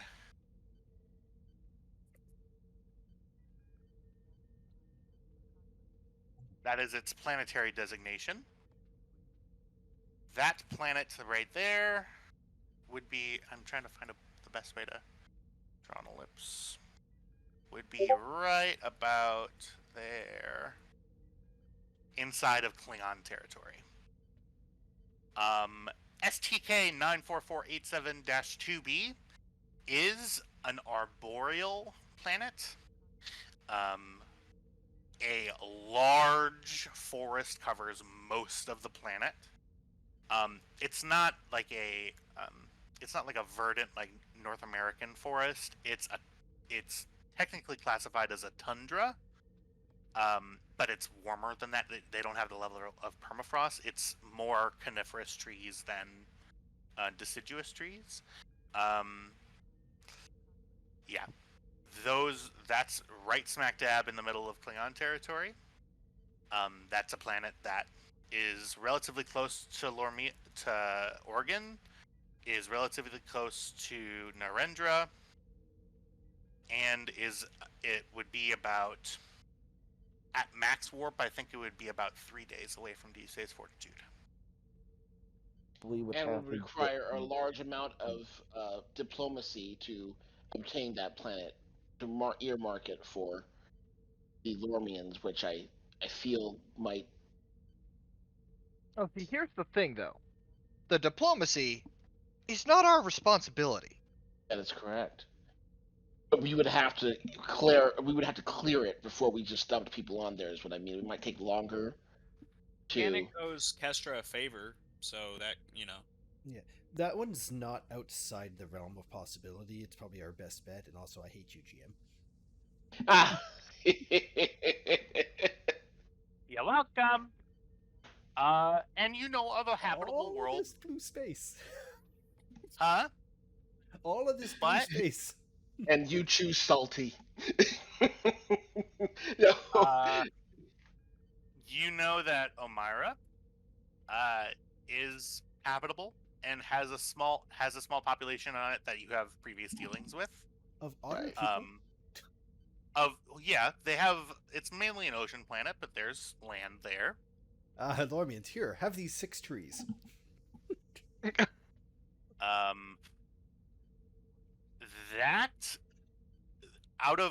Unfortunately, because of all of the shenanigans that have been happening around Geospace Fortitude, there haven't been a lot that have been flagged and specifically earmarked for colonization.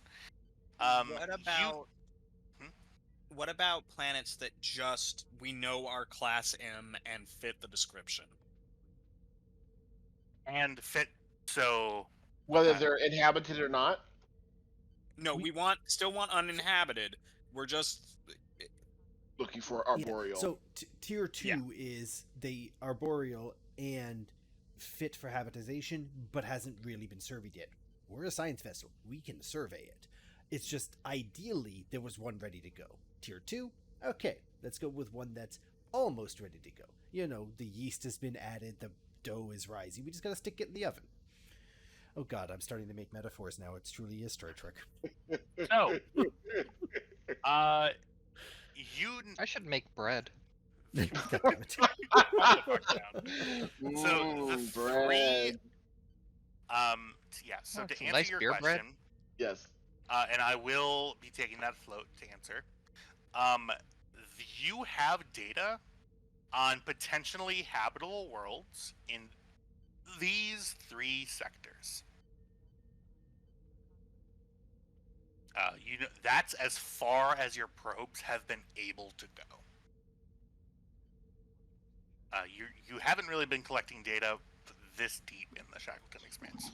Do we know if the subspace tears have been affecting the Shackleton in any way? At least that deep in. I mean, actually, it was Vanguard, wasn't it? Sorry, you're right. No. We definitely know that there was a giant circle around Lormia that we just deleted. Yeah. Right. So we know that they didn't go that deep, but fuck, putting them that far away from us. Yeah, I feel this is the actual conversations we're having in the meeting room. it could be. Yeah, seriously. I mean, it would be. Yeah. I think that probably should be. Yeah. So I'd rather stick them next to the Klingons because, like, yeah, Klingons are Klingons, but Klingons are decent neighbors.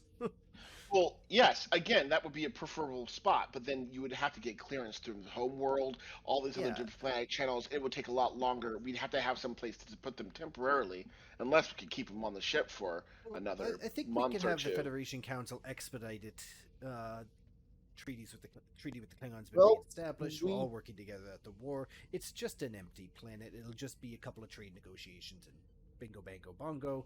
Federation Protectorate on a Klingon planet, strengthening our ties. We do have a friend in the Federation Council, so that shouldn't really be a problem. But I mean, putting them there probably would very be the best bet. Plus, it's not very far from Federation space anyway. I feel like using those sectors in the Shackleton would be basically having thousands of extra members of the ship, and straining our resources and space and sanity for months while we find a suitable place. I mean, okay. it could be an adventure. And that's kind of what you're in the business of. You have a lot of Risk probe data. is business. So to give you so you have a couple of concrete examples right now that you can. I mean, you have the Klingon planet. That is what difficulty 4 gets you. You have, because of your automated research efforts, you have some data from these sectors here. All it is a matter of getting sort of combing through that data and getting an idea of what's out there and coming up with a plan to explore it. These sectors are huge areas of space. Yeah. Like, I know it doesn't look like it on the... Yeah. So Woodyard's collection of planets actually does help us, because we can have a two-pronged attack. We can have the Federation Council arbitrate over that planet, which is the ideal one, while we take our fast little science vessel and do quick week-long surveys in each, which only eat a month of the 3-month deadline we've got. At the same time, the Federation Council or the Starfleet would be preparing to evacuate to one of 4 possible locations. So are you managing our entire portion of the quadrant? Are you saying that we would temporarily put them on the Klingon planet, and if possible, they can temporarily stay on their own planet? It's these 4,500 that we're just sticking on DS Fortitude, because they don't want to get back on the planet that's going to explode. Right. There was no getting them off my ship. Yeah. So we would have 4,500 extra people for a month. Well, we won't. We're gonna drop them off on Yannick's doorstep, say bye, and fuck off. On Fortitude. Ah, I see. Oh, to give you some information about Deep Space Fortitude. Before I do that though, I did the math. Jeez. Woodyard, do you have any other more specific questions that you want to ask? You still do get a free question. Well, no. I mean, we were looking for all the specifics: arboreal, location, and suitability, and what's it called? And colonization efforts. I think that's maybe it may be like any potential hazards near the system, like asteroid field or something like that. Yeah, I mean, well, we would know. We would know that about the Klingon planet, correct? I mean, I would assume that, but we No. wouldn't know anything. No, we wouldn't. Yeah, that region of space is currently under colonization efforts by the Klingon Empire. They're reaching out that way towards Narendra Station because Narendra Station is a joint Klingon Starfleet base. Got it. They have that area sorted to themselves that they're expanding. They have not yet shown an interest in colonizing STK 94487-2B, which I'm hoping you guys will name.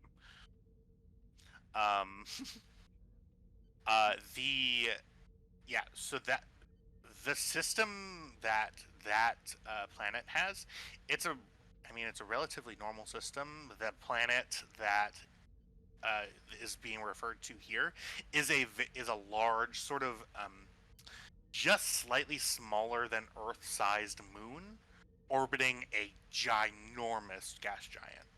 Truly a larger than Jupiter-sized gas giant.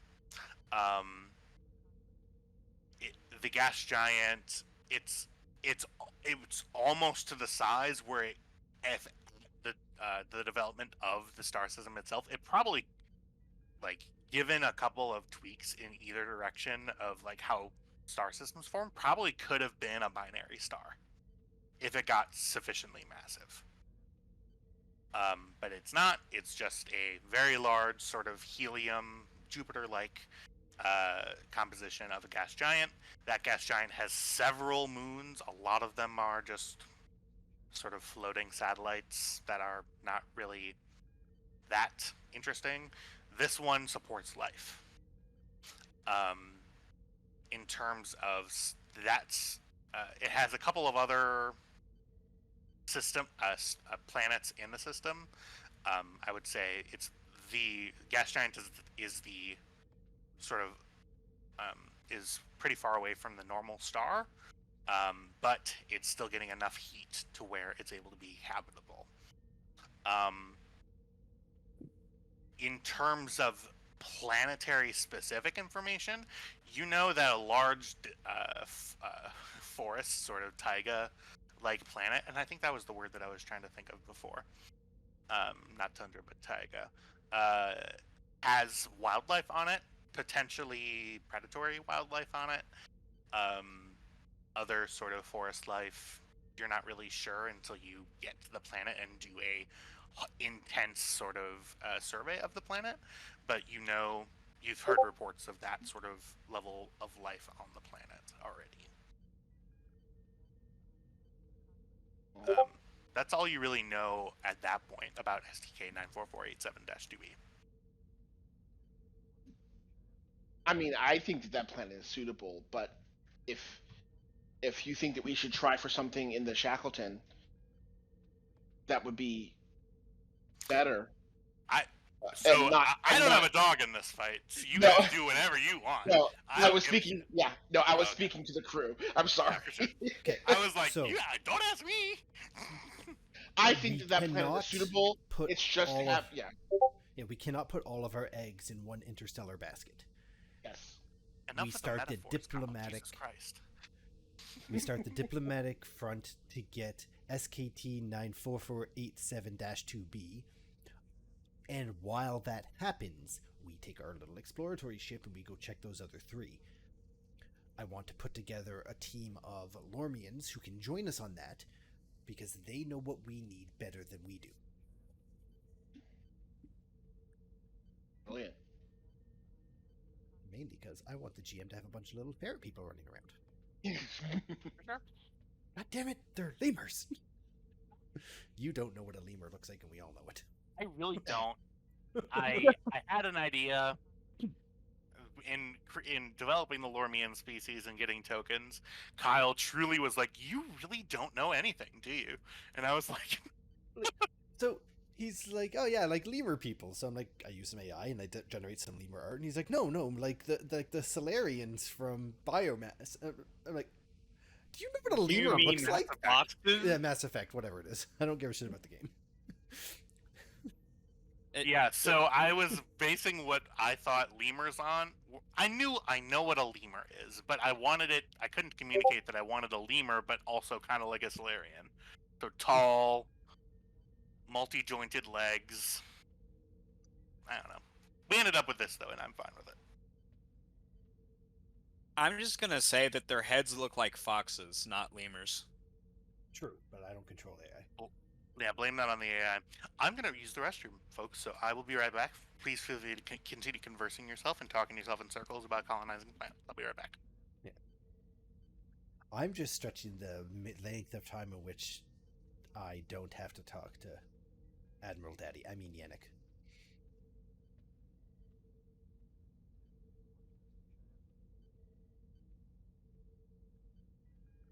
Can the GM hear me? Blink twice if you can. He's in the bathroom. Yeah, He's in the bathroom. he seems like he might take his headset. Well, meantime, I guess I'll go ahead and grab some Anyway, hydration. Yeah, you all got my individualized messages. Trev, you haven't responded to yours, but I'm assuming you did as well. Read that and acknowledge it, and say nothing. Okay.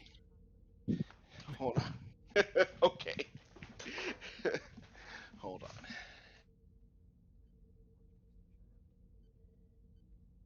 I hope the GM is listening so he knows I'm scheming against him. Got it. Thank you.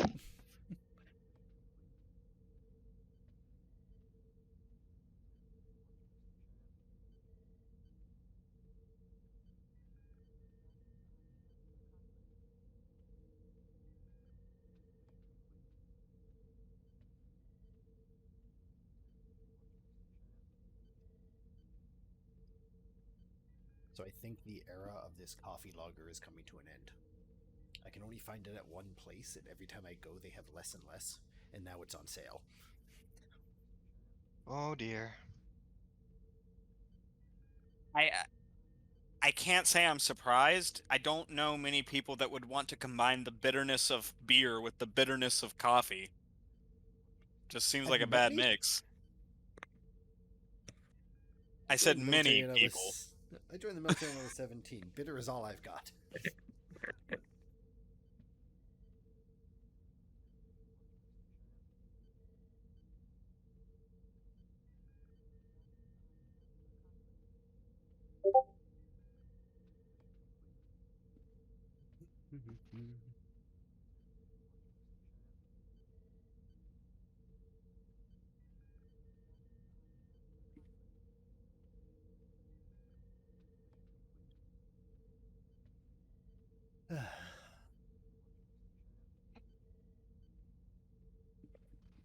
What I truly love is Kestra begged for a sonic shower, but we filled her quarters with Lormians. What? Yeah, every free space, dude. Guess what? Private quarters are not free space. It is during an evacuation. Probably shoulder not. to shoulder, every empty space available.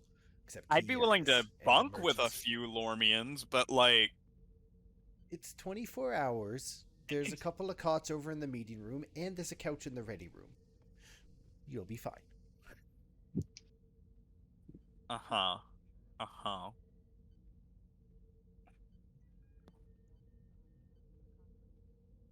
Batman returns. Did you let Kestra know that this was going to be happening in her room so that she could, hide things? So, in the trip here, the order was given to prepare the Hide ship things. for 4,500 refugees. So, part of that would have been securing any valuables Well, that you don't yeah, want. Because, she's got to hide the backpack. Yeah, sure, that's what she's hiding. Yes. Not No, the it crop. really is a backpack. Are I'm you saying sure nothing she's about the not- contents of that backpack, but it was a So- backpack. So you're not hiding the crop. It's in the backpack. But yes, or any magazines you don't want people seeing. Oh, she doesn't have magazines. All right, I'm back. I'm only joking. Welcome back. Okay. I'm just reminding the crew what shoulder to shoulder means. Okay. Oh yeah, I absolutely know what shoulder to shoulder means. I know you. So, how many people are in our quarters? Well, I don't know the exact number based on size of room, but all I know is there are 4,500 additional people on a ship that normally has 150 people. She's packed Word. to the gills. You can nap in the ready room, and you can nap on the couple of cots we set up in the meeting room. It's 24 hours. You'll all be fine. All right. With that, other than the roles that we have done currently, is there anything anybody would like to do on the ship before we get to Peace Space Fortitude? I would like Ensign Skittles. I love the fact that we renamed her Ensign Skittles. Go into the Lormian cultural database and find some of their music, and yeah, just play it at a low decibel across the ship comms. There was something that Raquel would like to do if we have time. We're not allowing you to barbecue the children. Damn it! I was really Sous hoping vide you or do nothing. that. No. It's not nothing as severe as that. Yeah, so we will No, get to that that in is just a one moment. very good idea, though. Yeah, for sure. Ensign Strasser scrolls through and says, well, a lot of their... Just one moment here.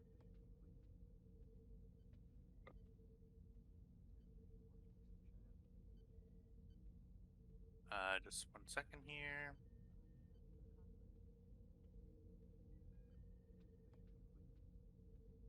A lot of their music is... You hear she sort of plays it out of her console, and you just hear...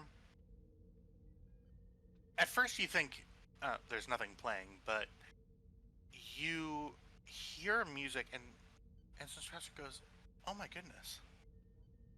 It's... I wouldn't even say it's a nature sound, it's... Commander Hagen, do you want to come and listen? Certainly. I'm gonna come over.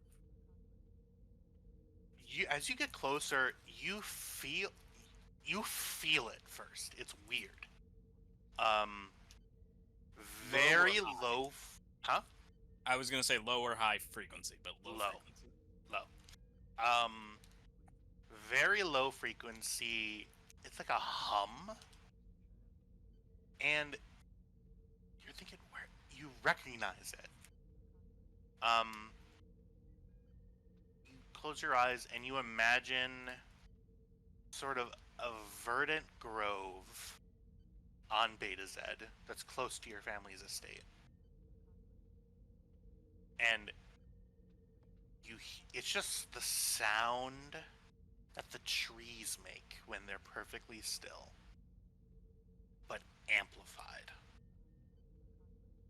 is what you're feeling. You feel it more than you hear it. That's astonishing. Yes. I actually think that would be great if you could play that over the loudspeakers. Low volume, but Okay. Ensign Strasser. Sorry, there's popsicle in my mouth. Again? You're insatiable. You're damn right. I like cold things. So Banana flavored? Hmm? I asked if it was banana flavored. No, they're like freezy pops. So they're not popsicles at all. They're freezies. They're Otter Pops. Yeah, that's just going to be cultural difference. It's frozen water in a bag. With sugar. So the And food coloring. You feel, yeah, everybody on the bridge sort of kind of feel it in your core first, and yeah, it's very ambient. Just a very, it's, if you stop listening to it, you forget it's there. But yeah, that's what you guys hear as you fly through the cosmos. Rokel, what did you want to do? I was going to modify 1 or 2 phaser rifles. Start with 2. Okay, what are you trying to do? I was trying to increase the rate of fire for at least 2 of them. Start with those 2 and just work my way up for those 2. Okay. To increase the rate of fire on them? Yep. Yeah. To make Basically, them being able to allowing them to get up more shots in a second. Instead of getting 1, it gets at 2 or 3, basically. You know. Yeah, so I will say this can be a project for you, Rokel. Okay. I will allow 1 roll per in-game day. For this extended task. Just 1 moment. Let me build something. Did you ever end up updating? Does the extended task system work again? I asked if you ended up updating Foundry and if the extended task system works. Because it works on my computer. Yeah, let me take a look. I doubt you did. Yeah, it looks like it works. Oh, good. Oh, right, I made you update it so for the patch Tyler and I made. Sorry, Tyler Brown. If I could I get Lieutenant? Shoot, can't remember his name. The officer, the security officer that I spoke to when I first came on board the ship. When Raquel first came on board, in his little meeting with the security detachment. I cannot remember his name. Zeg? He was Telerak it guy? Zeg? No, not him. Not him, because he's off the ship. I mean, I'm talking about when Raquel first spoke with the security department. Oh yeah, that Yeah. guy. Yeah, him. Early season 5. I'll get the name. Yeah, I'm trying to remember his name. You know, the guy. Yeah, the guy can help.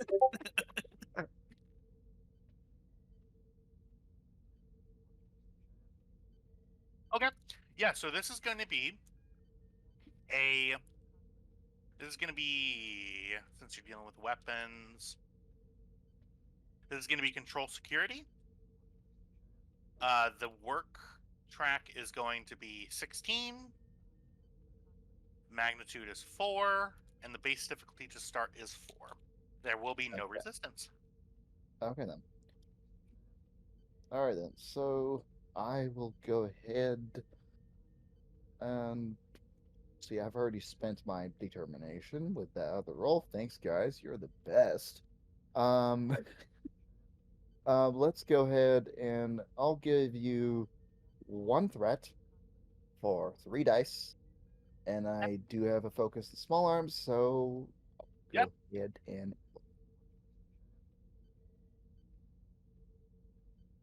Okay. All right, that's 4 on the dot. Great. Go ahead and roll 2 plus your security stat in challenge dice. So I believe it should be 7 if you have 5 to security. Yes, I do have 5 in security. Yeah, roll 7 challenge dice.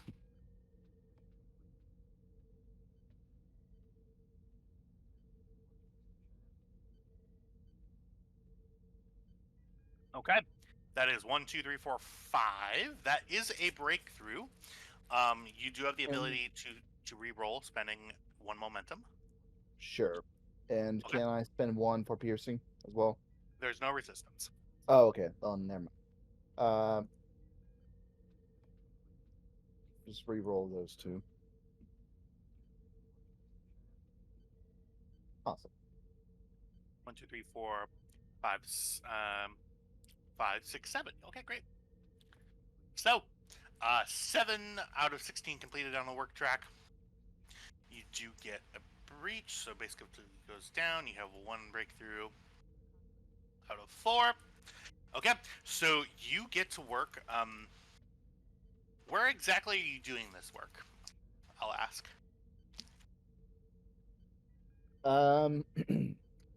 So since we're kind of like all packed up pretty tightly on board this ship, I'm thinking the best place, because there'll be some room and no Lormians are going to be in, is probably in the ship's armory. One of the ship's armories, Yep, I did because mention that key security areas were also clear. okay, yeah. Yeah, so those are going to be probably with no Lormians there, and it's going to be very clear. Because the holodeck is going to be absolutely packed, most likely. So 100% that shit's packed. yeah, So, Just fucking holodeck. Make a bunk room the size of the holodeck. mhm. So, Assume everyone is the size of most of our crew, so small enemy school children.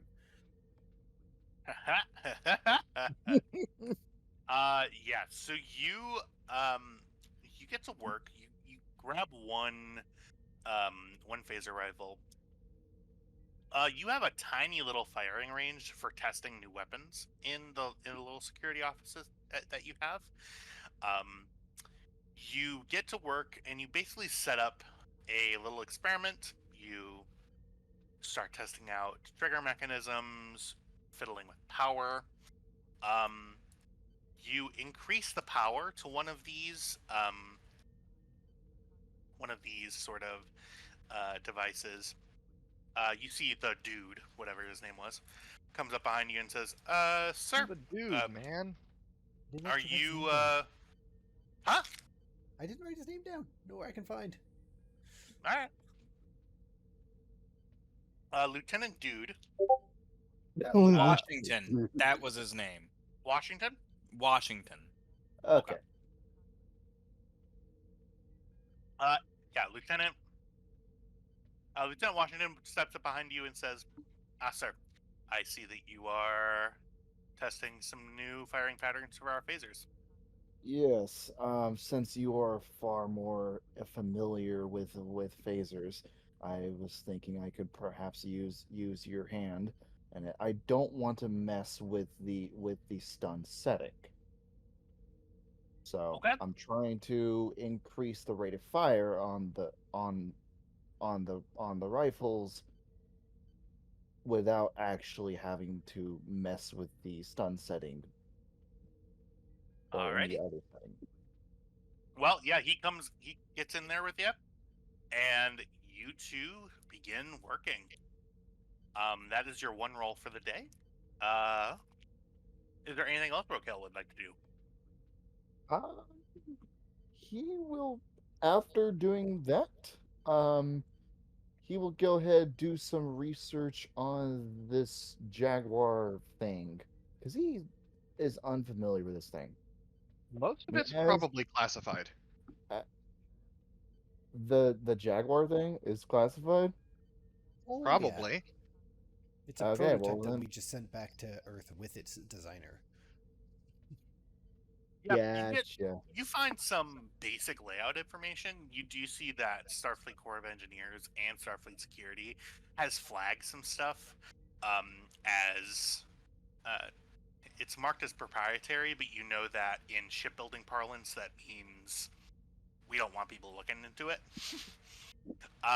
So you do technically, as Chief of Security, have the clearance to access those files. However, you know that if you attempt to access the files, your access will be logged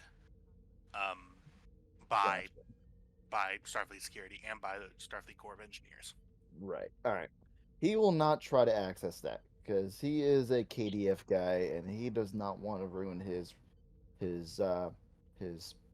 little bridge with Starfleet. Doesn't Okay. quite want to burn that bridge yet. Not yet, anyway. Not yet. All right, that's Rokel. Anybody else have anything that they would like to do?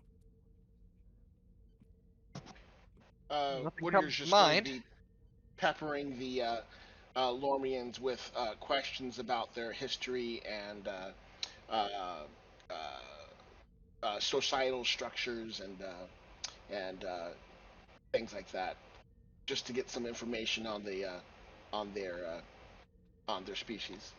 Okay, that's great. You go to a hallway.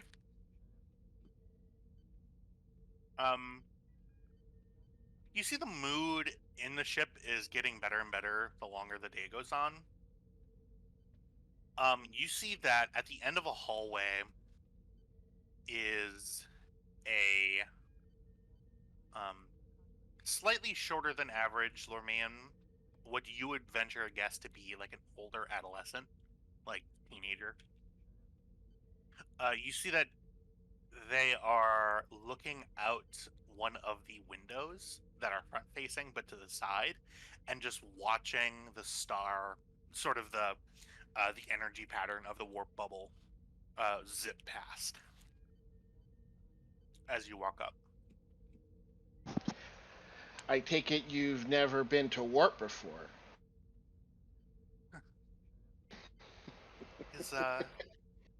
Is that what you call it? Yes, you see, we have a device in the engineering department that creates a a field, a bubble around the ship that allows us to travel through subspace at greatly accelerated speeds, and you probably don't know anything that I'm talking about, do you? You see, he turns around and says, "Well, I don't know. I'm afraid because I'm alone, and I don't know. I was walking through the hallways trying to find something interesting, and I don't know how long I've been staring out the window, but it seems I'm hungry now, but Well, would you like something to eat? I can show you how to make something on the replicator. Come on, come with me. This might be my favorite Woodyard sentence yet. So Woodyard, you Oh boy. okay, here we go. Energy's back. So, you head to the end of the hallway. Sort of, there's an auxiliary storage area that you know has a replicator in it. You walk into this room, you see a couple of Lormians sort of talking hurriedly, like quietly to themselves, like, and they stop whispering as you walk in, and you see they go, and they sort of smile at you, and they walk out the door after you walk in. As we're walking out, I go, "Hi, my name's Titan." They do not try to talk to you, and they just go down the hall. I go, "Well, come on. What's your name?"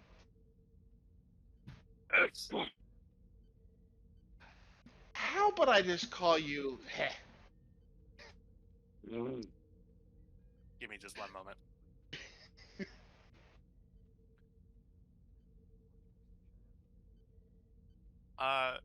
My name is Tetu. Tetu. Well, that's a nice name. Thank Tetu, you. come here. Let's take. You are a lot more energetic and different than the other uniformed people I see running around here. Well, that's probably because they're not used to you guys being around here. I like different things. It's what I do. Okay. Are you a scientist? I am. I specialize in many different things. I have my PhDs in astrophysics, but I also have master's degrees and postdoctorates in other species in other areas of science like geology and archaeology and history. And do you know how long you've been on that planet? Well, I'm 14. I'm gonna be turning 15 in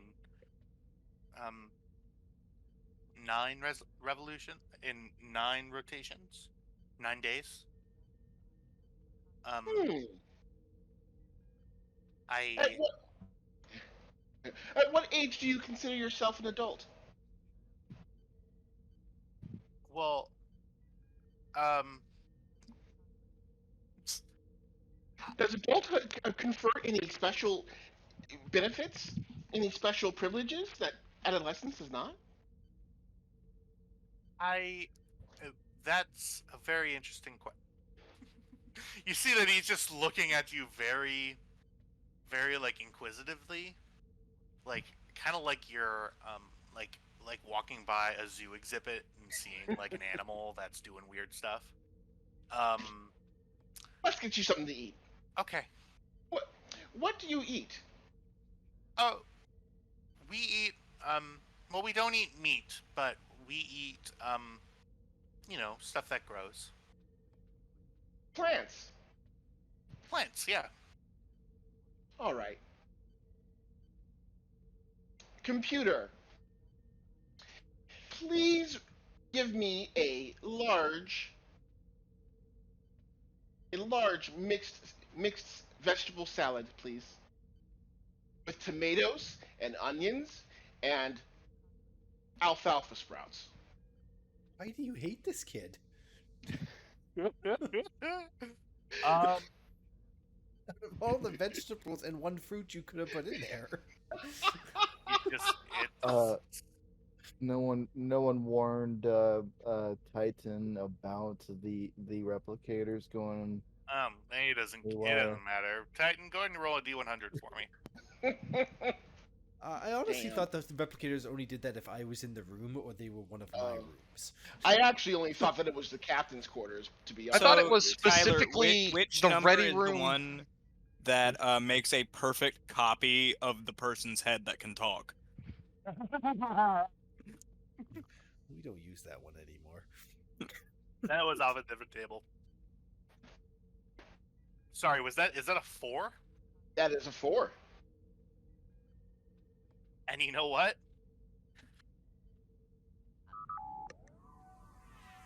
You get exactly what you ask for. I thought so. Penance? I hand him the large bowl of salad. Is that about right? Well, we usually cook it, but do you have? Wait a second. Where did this food come from? Well, this ship is equipped with matter energy transfer units. Okay, Oh. I'm gonna stop you right there. So, are you telling me that you can just create food out of nothing?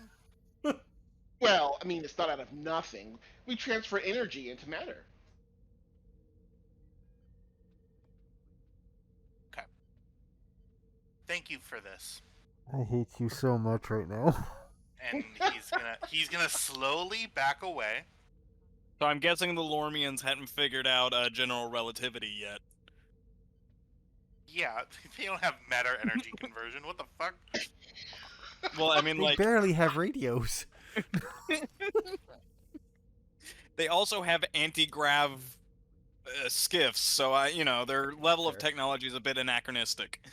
I mean, look, Leave me the prime The important directive thing- shoe has already dropped off the foot. I feel like this is just... Yeah, but the important thing is when we're going to resettle the people and get them prepared to continue where they left off, maybe not show them that we can create anything out of nothing?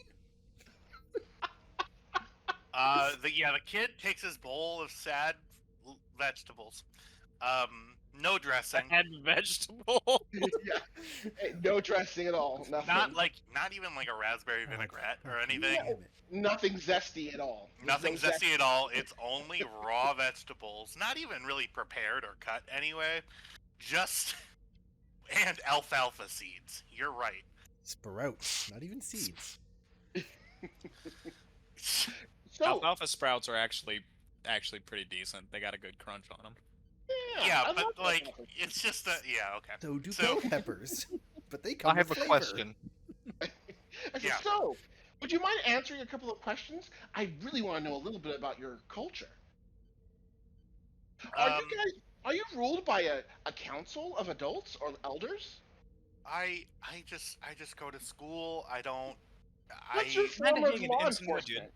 I don't. I think he sort of starts getting nervous, and the doors open behind him, and he turns and starts walking. Uh, uh, uh, uh, Woodyard here. What? So someone y- called for Woodyard. Yeah, I called for Woodard. I'm detecting some distress from where you're at. Are you all right? I'm fine. Why? Okay, if you say so. Definitely not distressed. Woodyard, you walk out the door. That kid is gone. I go, And I want you to and Titan and Trev, I want you to know something. There was a chance that could just be a Wesley Crutcher, like he's coming along to learn. No, you ruined it. oh, I have a question, GM. Yeah, Jack, what's up? Can Sersha happen to this kid next? Oh God. Yeah. So walking down the hallway, Kelly. It's worth noticing, or it's worth stating that since Kelly's quarters are sort of occupied by random Lormians, she's keeping Charlie with her. Yeah, like just what, cradled in the hands? Nah, Or, she's like, on wearing the him like a fucking backpack. Cool. Yeah, you see a kid sort of holding a bowl of vegetables, tomatoes that are kind of cut, some sprouts. It's obviously like a replicated bowl. And you see a kid starting.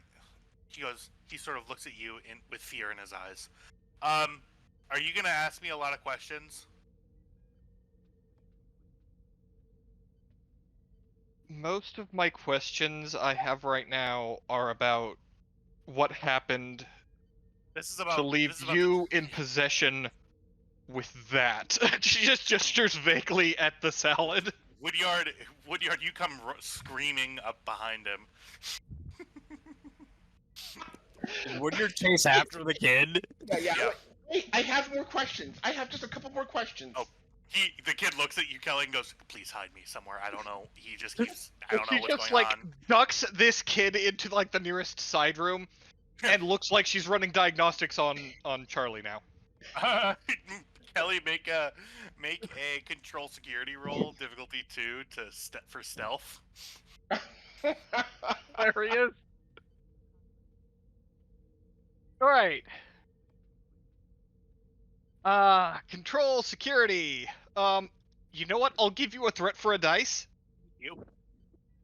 Espionage 100 meters focus. away from a school. Espionage focus for sure. Oh my god. You can't generate that? momentum off of a joke. Come on. What is that? Except that apparently you can. Yeah, you can. You have one float. Yeah, the kid goes, "What?" And the door shuts. Woodyard, you were chasing a kid, and then now you just see Kelly sort of working on a panel. Oh, hi, Lieutenant Commander. Can I ask you just a real quick question? Did you see a small-ish child with a bowl of salad? That way. She gestures down the hall. Woodyard, you believe him. Yeah. Thank Sure. you very much. And I go skittling down that way. Oh my Tattoo!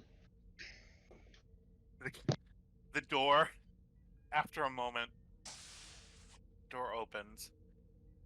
Thank you so much. Now, what do I do with this?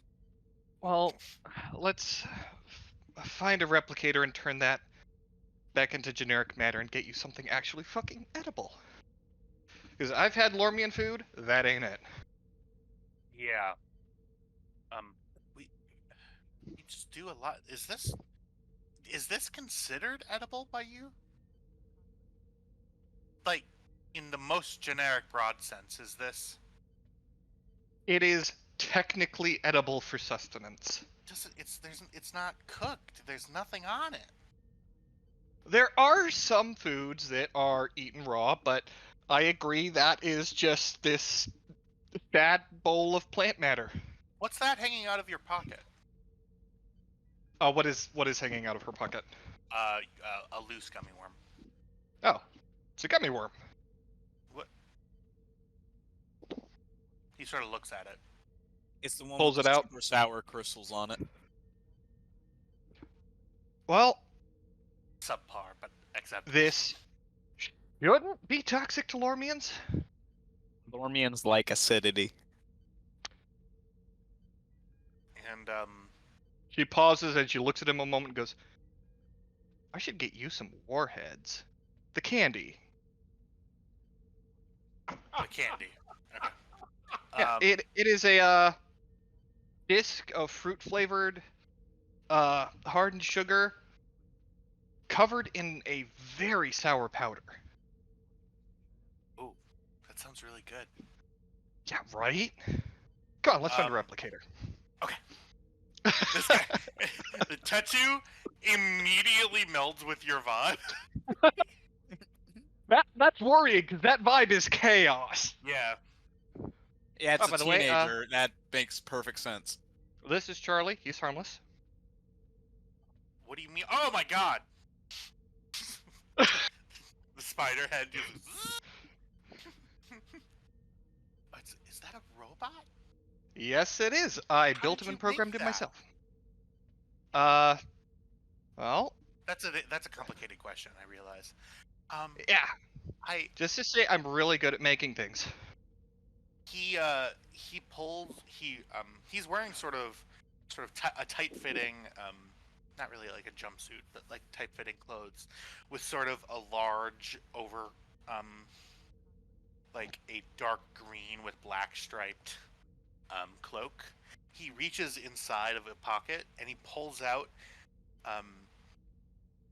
this is something that I built, and he pulls it out. It's a square base that's made out of that's made out of glass, actually. Um, like prismatic glass, so it kind of glints off the light, and a sort of statue made of wood and stone. It's like a small like leafless tree that sort of extends up and sort of the branches circle around into a circular sort of circle inside circle shape that the branches sort of wrap around each other, sort of coalescing in the center with like a bead of just solid wood. Looks very intricate. Trisha stops a moment as she looks at it. You've got a real artistic hand, kid. Yeah, I don't really. A lot of the kids my age just kind of like to go through the trees and sort of run or swing, and I've never really been like that, but this is the sort of stuff that I can do. Yeah, I know the feeling. I was always kind of a little bit different too. Can I ask you a question? Sure. He looks down at your wrist, where your sort of sleeve is sort of pulled up ever so slightly, and he can see sort of the metallic surrounding circuitry surrounding your Borg cord thing. The you know what I'm talking about. Yeah, the interface. And, yeah.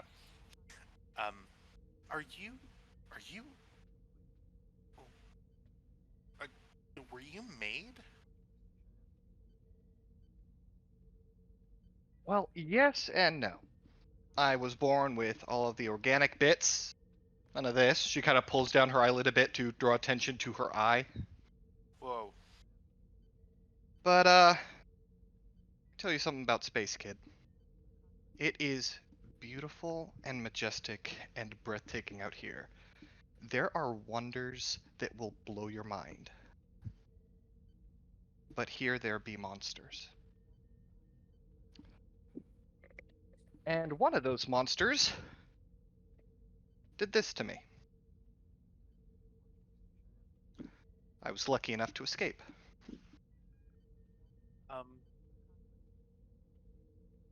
That's it's really intense. Yeah,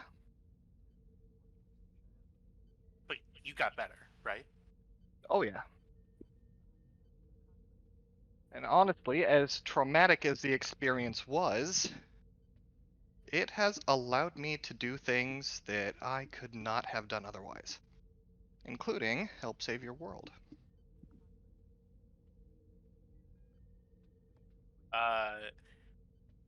Tattoo's shoulders relax, and he still has the gummy worm in his hands, and he bites it and he goes, "Oh, it's immediately stuck in my teeth." Okay. It'll do that. Yep. Okay. And he sort of reaches in. You see, as he opens his mouth, he has herbivore teeth, not carnivore teeth.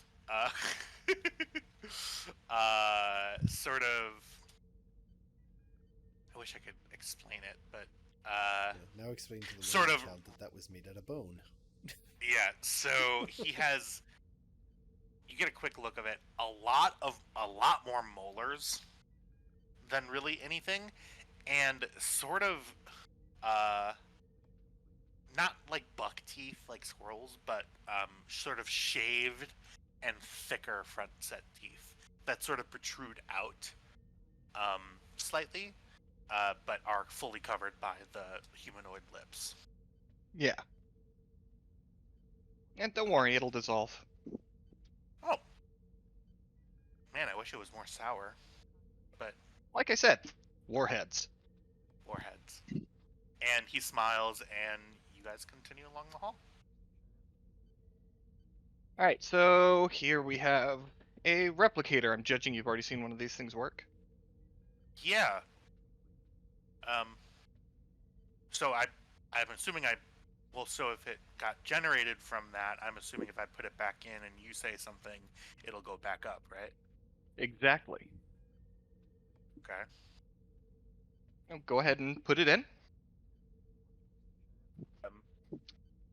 You see, he's very inquisitive. He sticks his head in and looks up. Okay. Very And then interesting. Just kind of looks like a black box, doesn't it? Yeah, where does it... Okay. These are questions that I don't have answers for, and he puts it there. Now say recycle. Recycle. Kelly, roll me to do 100. Oh, no. Let me get back to my PC.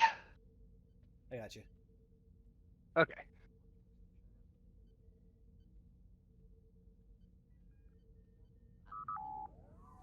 Remember, I rolled, so this is not my fault. And there, sitting in the middle of the box, is nothing. Nothing there. It just recycles. It's fine. He goes, so the intense question man, I don't know what his name was. He said that it was matter energy conversion, right? Yep. So that would mean that that's now energy. So so you see the gears in his head working.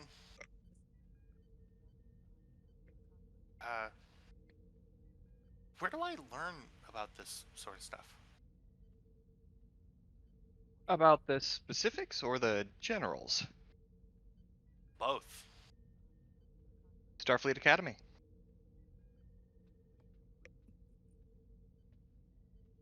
He sort of gives a expression. Okay. I think I'm gonna sit somewhere, if that's okay. Before you go. Yeah. Computer. Warheads, 1 dozen mixed flavors.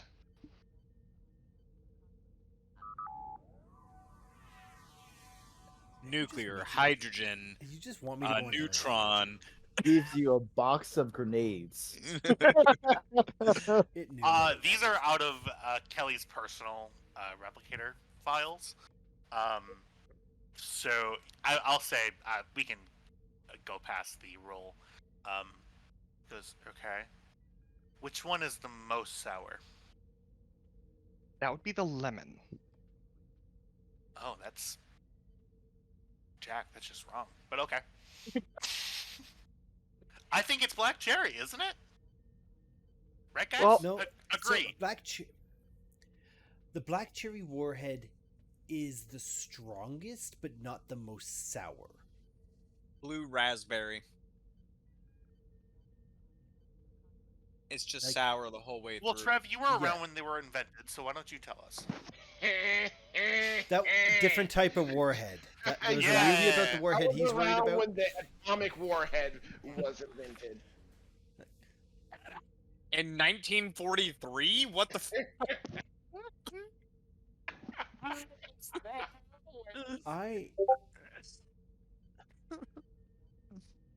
I remember Tell me at about it, work Go. someone bringing in a giant bag of these, and we just played the warhead game to see who could put as many in their mouth and not die. Though the sourest, in my opinion, is honestly green apple. That is a better flavor as well. Always love black cherry. I just. Oh, I do. The black cherry is my favorite of them, which tells you it's not the most sour. I've always thought that it was just the most intense out of the other ones. I guess Well, I've never. I don't think I've ever had a does lemon not one. necessarily mean the most sour. But I like the green apple angle. Yeah. So let's go with green apple. Okay. So yeah, Tattoo grabs a. He puts it in his mouth. Oh. Yeah. Sour. Not intended to really chew those, you just suck on them. Yeah, it's getting sweeter. I like that. Yeah, all the sour is in the powder, so as you suck on it, the powder dissolves. Right. Well, I found a spot by the window. If you wanna, yeah, I don't know if you need to find me or whatever. I'll just be right over there, and you see that there's a ventral window that sort of has a good view of both the front of the ship and sort of the passing starfield. Well, if you need and me, what was my your name is Saoirse. Saoirse. Mhm. And how is that spelled? Just kidding. He doesn't that. He walks away. CRH, and then I can guarantee you that. Pick a vowel. They're all in there. So... There isn't a Imagine it, U! You're wrong. Listen here, Vanna White. I love having no time limit. It's so fun. So, so I can just, we can just fully roleplay. It's great. Yeah, you see Tattoos just sort of walks, he sort of walks in a, I don't know, you've seen, Kelly, you've seen his silhouette before. Just an inquisitive kid who wants to understand more than question. He wants to learn. Is sort of the vibe that you get.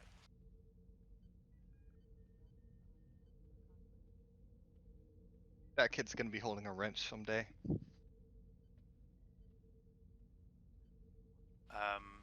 Yeah. And the scene ends there. So, On our way. I believe, Edwards, you wanted to have a talk with Daddy? Okay, want and should are two different things. I'm sorry. Have a talk with who? Daddy. Okay, that's what I thought you said. Just making sure. Yeah, I write Admiral Daddy and then I cross out Daddy and write Yannick.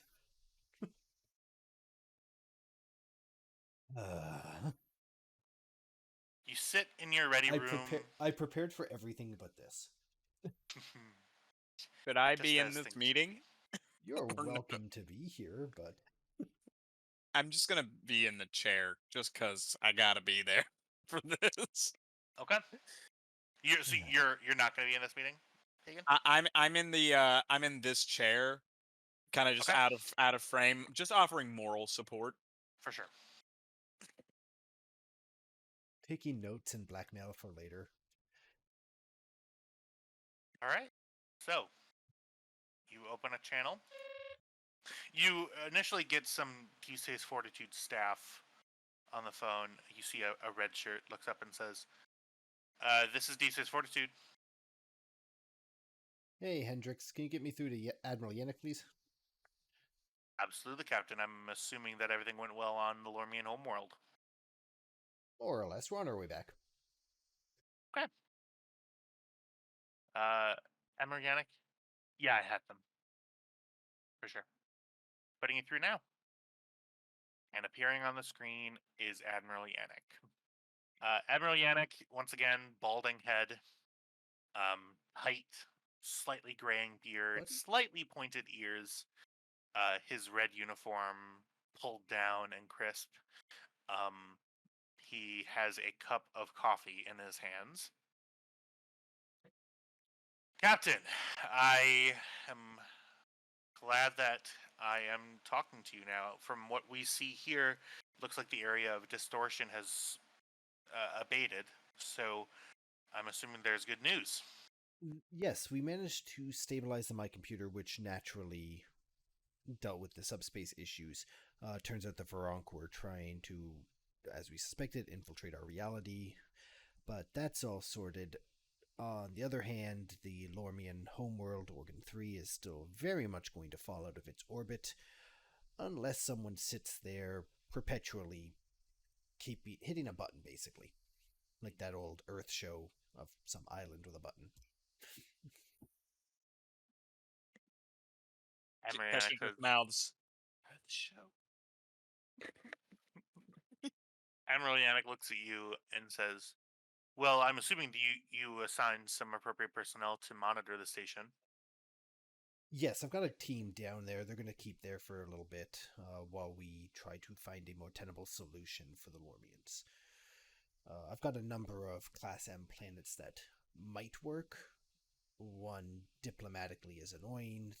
3 that would need a bit more research. Admiral Yannick's eyes sort of tighten. So we've given up hope on the Lormian homeworld? Or has there been a change in circumstance? That planet's lost. We would have to dedicate literally teams of people perpetually for eternity to keep it in orbit. We can buy it more time to get the people off the planet, but that planet and the computer holding it need to go into that star. Sooner rather than later, in my opinion. Okay. Well, I suppose we can break down the minutia when you return. I'm assuming you're going to be returning on schedule? Were there any casualties on the planet? The number of Lormian citizens were injured or killed during the panic. We have no crew members we lost. Ketcher just kind of looks at him and mouths, "The refugees."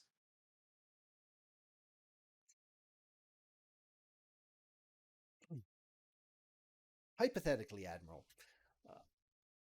Okay. how many refugees? And Admiral Yannick goes, I'm going to stop you. Hang on 1 second. Hypothetically is not a great place to start. So, all right. Just tell me what happened. What's going on? That planet's about to fall out of orbit, and I've got 4,500 refugees on my ship heading towards you at Warp 9. Silence. What's He's the just- emotional read we're getting here? You're too far away to get an emotional read from Yannick at this point.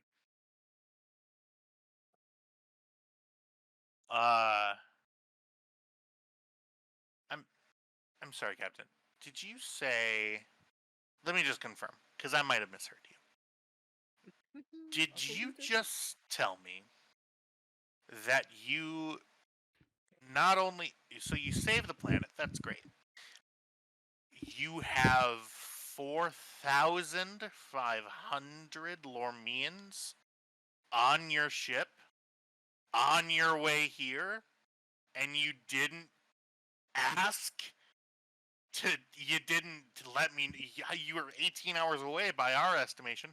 Are you telling me that I have 18 hours to prep a huge refugee influx into this science station? Is that what's happening?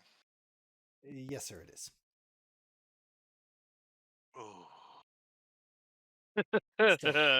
Adams, Okay. we could not guarantee the computer team would succeed, and I didn't have the time to wait out to find out if they did, so I had filled my ship to the gills. Now, have you ever tried asking 4,500 people who know their planet is going to be destroyed to step back onto it?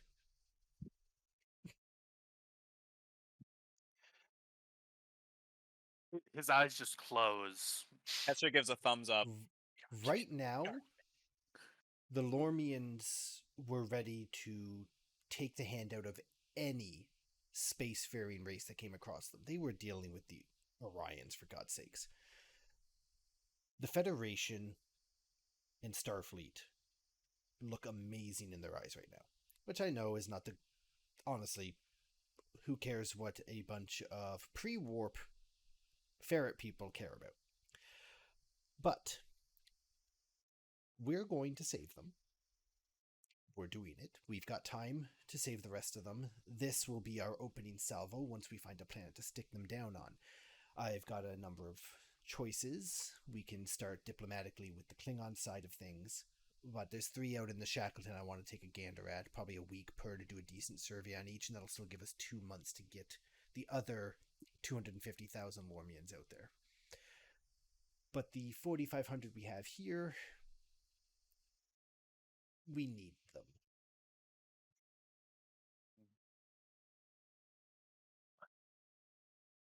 Yeah, so this is gonna be a roll. So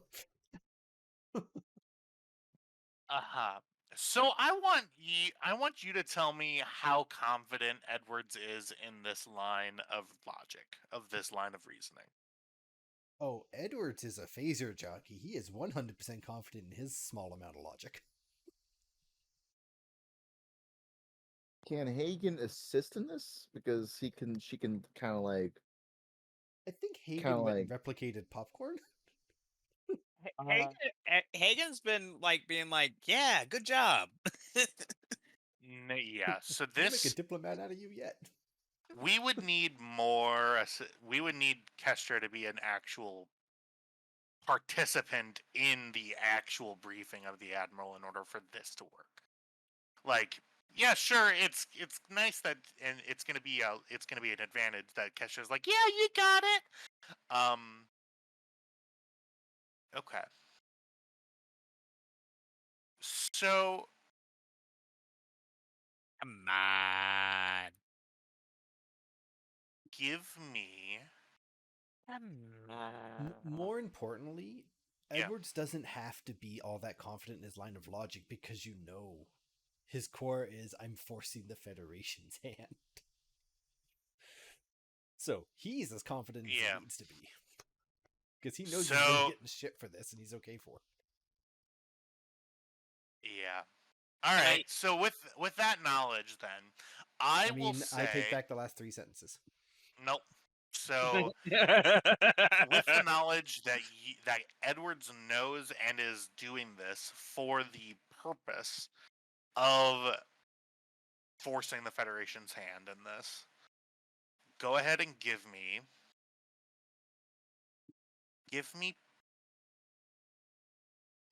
daring, command. This is going to be difficulty of 5. It's fair. Complication range of 3. Can I assist with presence con?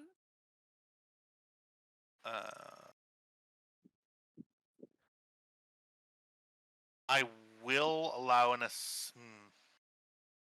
For increased Tell you con? what, I'll let you assist with daring command. Okay. That's not An too bad. increase of complication. But her only contribution is her being present.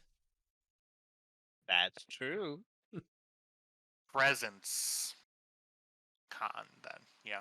Presence con. Okay, so that gives Alrighty. me 1 success because of augmented ability.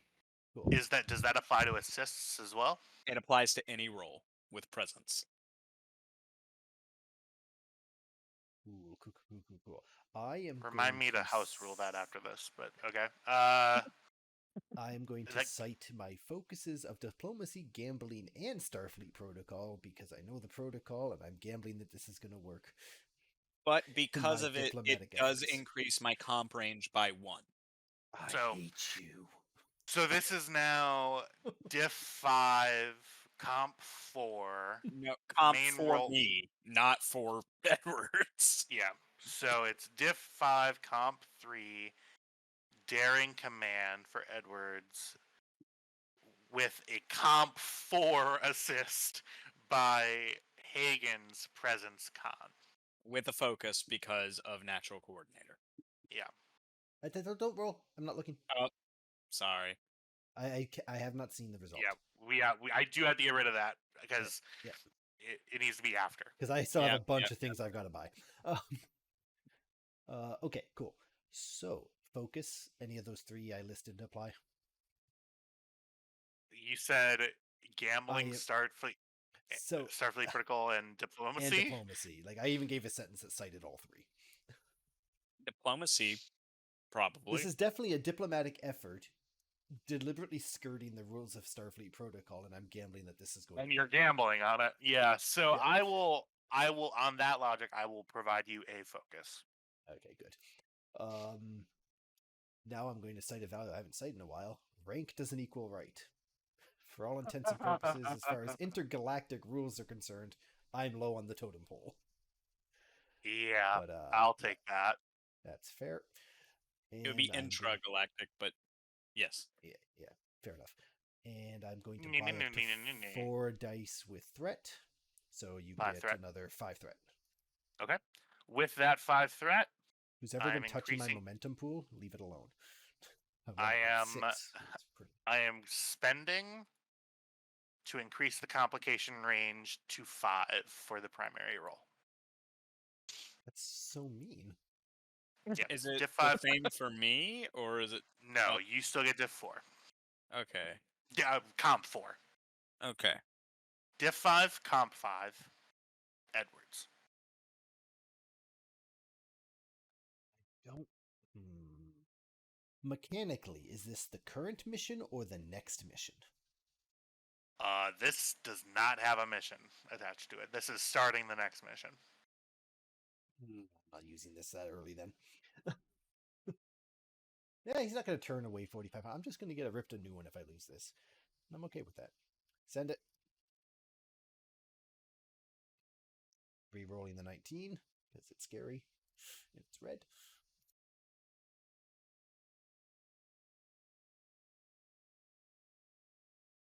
Oof. Are you kidding me? No. Okay. Oh, Damn it, dear. Kestra! I can spend a thing. Because why not? It's almost the end. I'm going to spend a determination and Well, you Say can just start- quash it. Just quash it. Yeah, you could just I quash mean, it I with my could. pool. yeah, why not? But that still does add 1 success. So are you telling me that that's 10 successes? Yeah. Yeah. Jawohl. I'm so proud of you. I mean, I didn't need it, but thank you for the assist. Yeah. She's There's just 7 sitting there float. giving thumbs up. Happy waves, happy waves. Crystal healing and all that bullshit.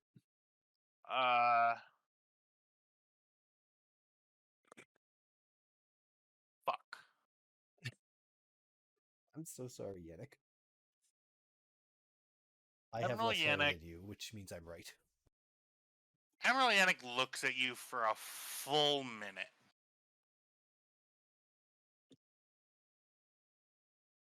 Captain. Admiral?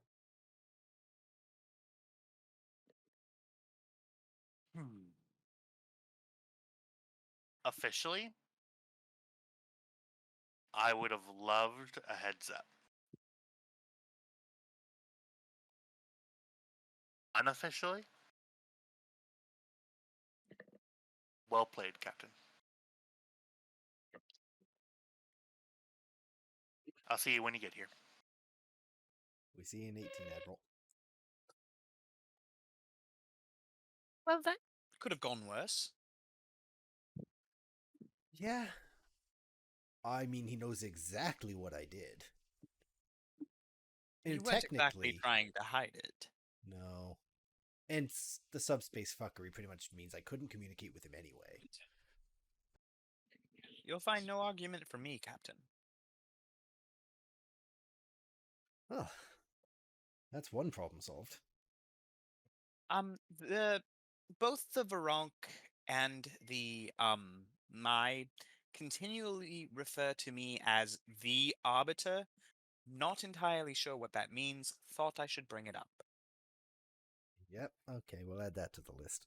The Arbiter. They've given you a title. Yes. I- Or perhaps I already had the title. It's unclear. Well, we'll make sure we add it to your official signature block. Commander Kester Hagen, MD, XO USS Guan Yu, the Arbiter. Well, technically it's MD, PhD, BS, DDS, Arbiter. You need a vacation. I don't know what that is. There. And with that, we'll end the scene. I don't know what that is. Okay.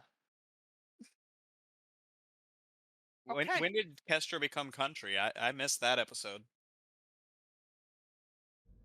Holodeck confusion. So, it's 9:30 my time right now. I am going to open up to you. Would you... Oh, gosh. I just want to get these Lormians off my ship, nice and safely tucked into their cots on DS Fortitude. Okay. So, to the bridge. Other people can do what they want in the interim. Hearing no other activities that people would like to do. Time goes on. Can I have the 7 float, please? And my free obtain information for a social conflict? Yeah, what do you want? I just want to put the 1 in the pool. I'm good. Thank you. Okay. Okay. You see, you all take turns sleeping when you can in the cots in the meeting room. Captain, you sleep on the couch. It's a 24-hour trip. Yeah. You guys have. One nap. You guys are tired. It's 1 nap each. Be fine. You, after a while, Lieutenant Mitchell says, "All right, we are coming up to Deep Space Fortitude.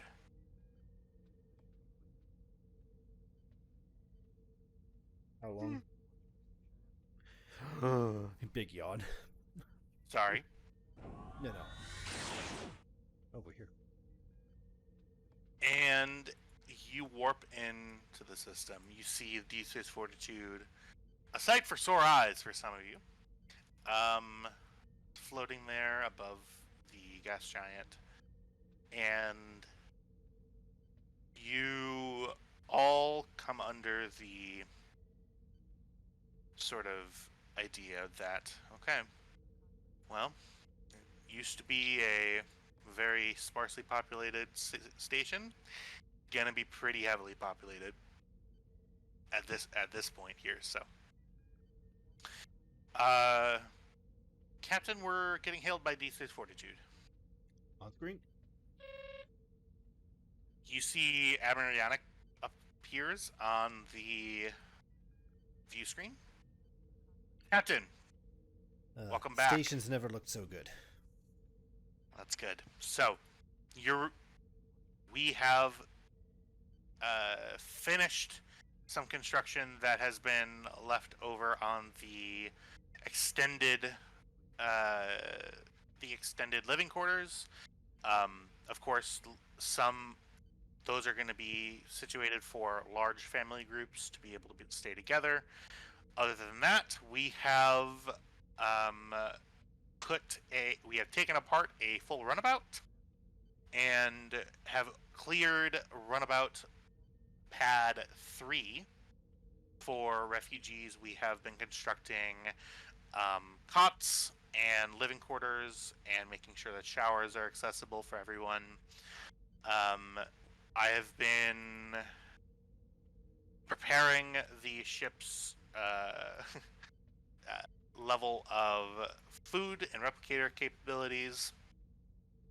We should be able to keep your refugees here for as long as it remains tenable. Okay. Please make sure that the Lormians understand where to go and that the families stay together. There will be security staff just there to keep the peace, just in case any outbreaks of violence occur, and also for any lost relatives to go and find their relatives. Well, Captain, welcome back. Any questions? Thank you, Admiral. No, we're going to start transferring over the Lormian cultural and historical database, as well as the refugee registration list that I took when they came on board. We're going to do another one as they come off board, just to verify that no one's hiding out in the Jeffrey Stoops. Absolutely. I would recommend mustering by deck and doing this one deck at a time. Make sure that I thought I would just open all the airlocks and just let them have at it.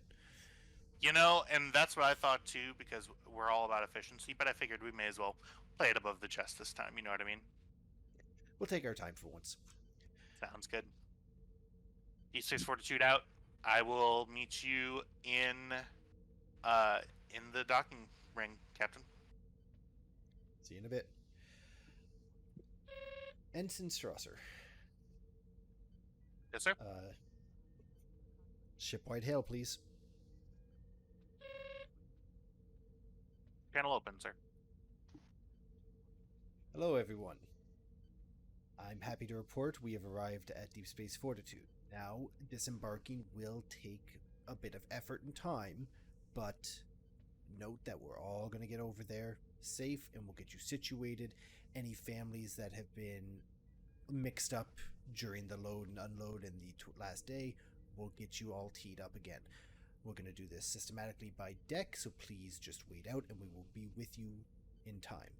Thank you for your cooperation on this journey. I truly appreciate it from the bottom of my heart, and we'll get you to a new home as soon as we can. Captain Edwards out. Not close, sir. And now my favorite part of the job, Commander Hagen. Yes, sir. Feeling rested? Aye, sir. Right. See you to the disembarkment. Yes, sir.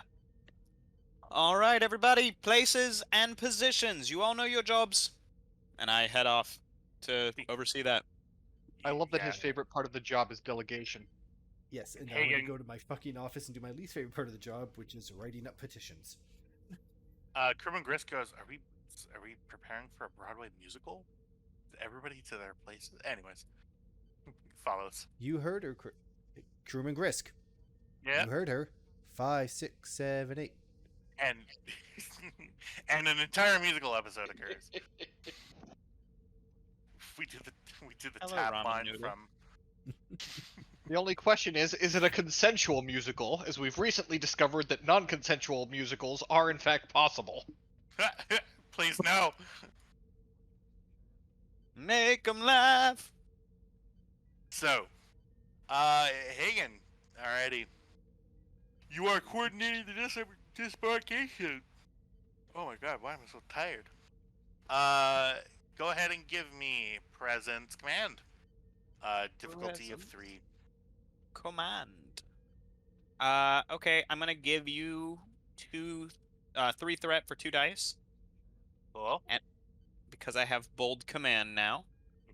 I'm gonna spend some back at you to increase complication range to 3. Composure as a focus. Got any better ones? I got negotiation, puzzles, xenopsychology. Xenopsychology. I'll take composure. Sure. I have a question. Yeah. What deck was T2 on? Tattoo. Yeah. Tattoo was on.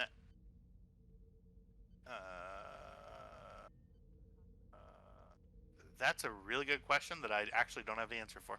I'm gonna reroll that 19. Probably, yeah. So probably not on a lower deck, like near engineering. Probably, honestly, close to where he came on board, like sort of by the main turbo deck, turbo lift from the shuttle bay. I would say maybe deck 7, deck 6. So that's 7 successes because of augmented ability. Considering Woodyard found him on the deck near a replicator with the room with the food and stuff, the mess hall, he'd be on that deck. Yep. I was So gonna say the deck, same thing, yeah. so mess hall deck. So you said that it was 7 successes. Because of augmented ability presence. That's 7 float. Oh no, it isn't. Hang on, 4th float. Why? There is a difficulty 3 task.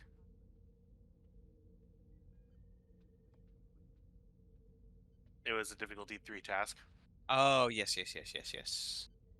We all just very momentarily forgot how the game works. Why? Just a Why? little slip up. Just a little Why slip is up. it? Everything's a difficulty 0 task when I roll. Yeah. So, Don't Who you do know you think that? you are, Saoirse? yeah, you. This is sort of Hello, where it's me, Griffin McElroy, God's favorite. This is just sort of where you eat. You see, you go deck by deck by deck by deck, making sure people, as they get onto the station, they sort of stop for a moment, and you realize that this is their first. Well, actually, no, that's not true.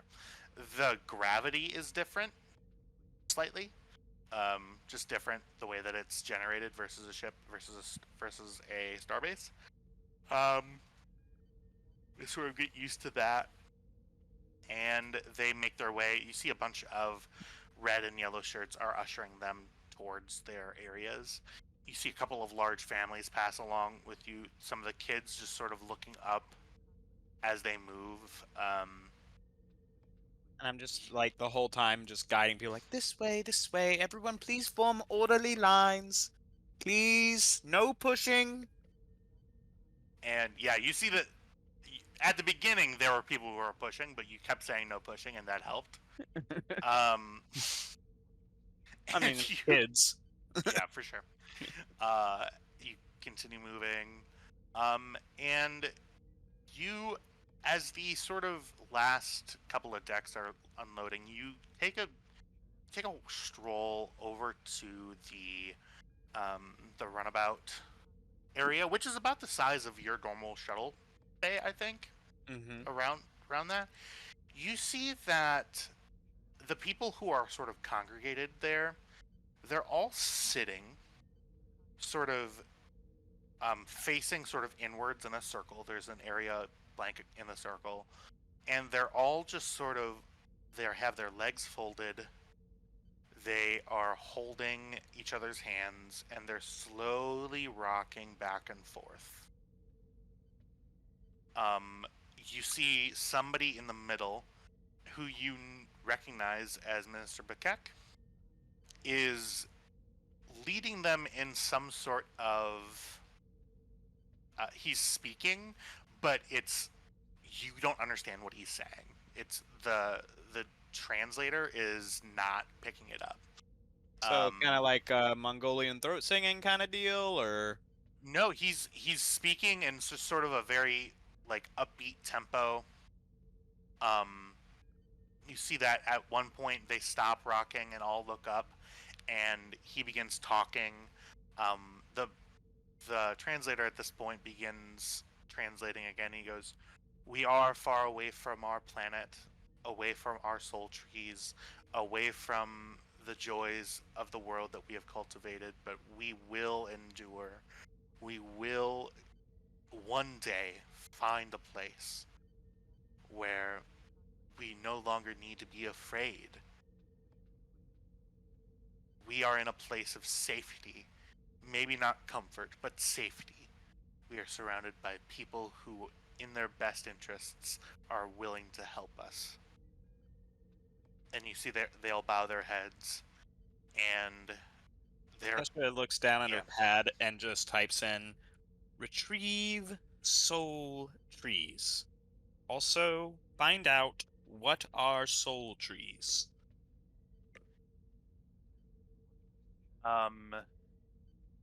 You you see the service would be sort of your best way of gathering it. It's not like a ritual. The service sort of breaks up. The people stand up and they all start chatting with each other. Most of it is happy. Some people are a little nervous still, and you see that Minister Bakek is, as you sort of approach, Minister Bakek is sort of consoling a woman. I understand. Your mate did not want to come with you, and that was his right. But now, because of your children, you need to be strong and guide them along the journey. Commander. Yeah, Minister Bakek. I was just Yes. wondering if there's anything further that I can do to assist. That is a great question. I believe we are good for now, but I did just want to pass along my thanks. My child speaks very highly of you.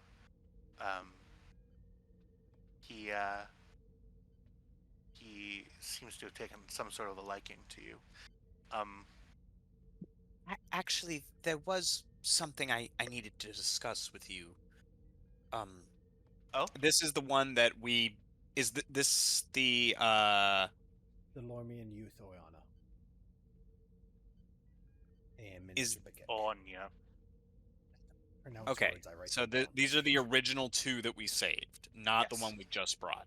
Okay. Mm-hmm. Has your child begun exhibiting any signs of psionic abilities?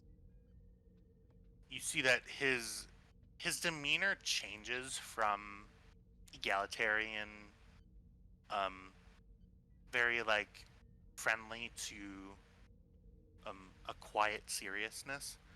I would ask that we not speak about this now. Perhaps later.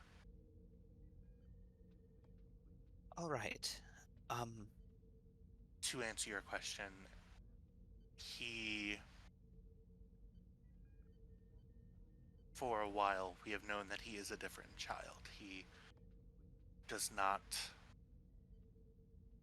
think the same way that we do. He seems to know and have an idea of the feelings of others, and he is greatly affected by those feelings.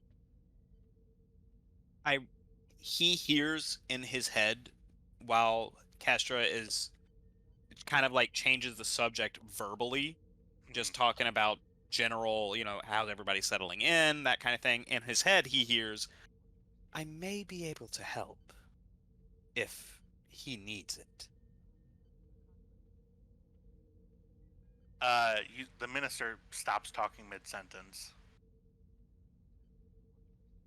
and his face goes very neutral on you, and his hand extends out and touches your chest and says, I appreciate what you're trying to do. I would ask that you let me take the lead on this. I am responsible for my child's behavior.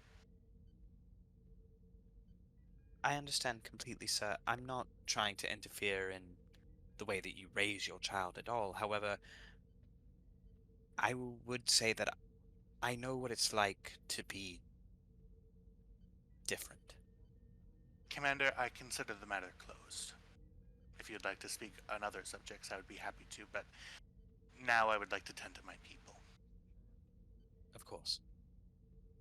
Thank you. And he turns his back on you and continues to sort of bring console to the Lormian woman that he's speaking to. What kind of what was the read I got from that? He is fiercely protective of his child. Even more than a paternal sense. When you telepathically communicated to him, his mood changed from just protectionism to protection from a potential threat. Gotcha. So he doesn't believe that I'm genuine. I don't know if I would put it that way, but that's the read that you get.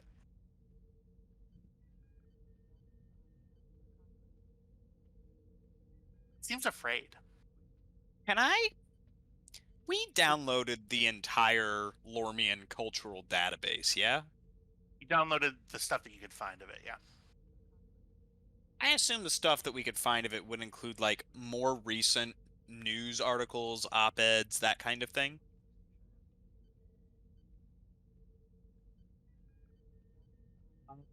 Only one way to find out.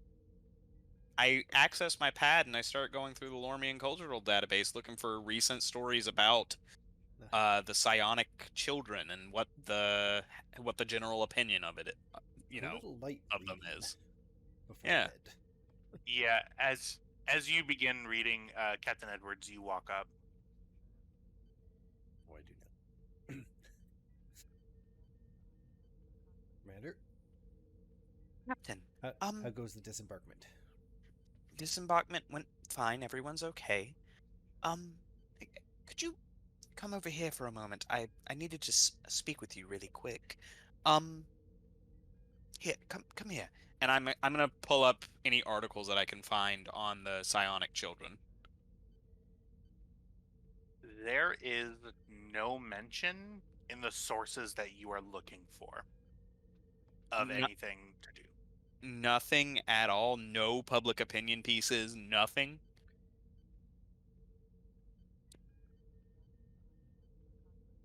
Can we check the Lormian version of the Midnight Star?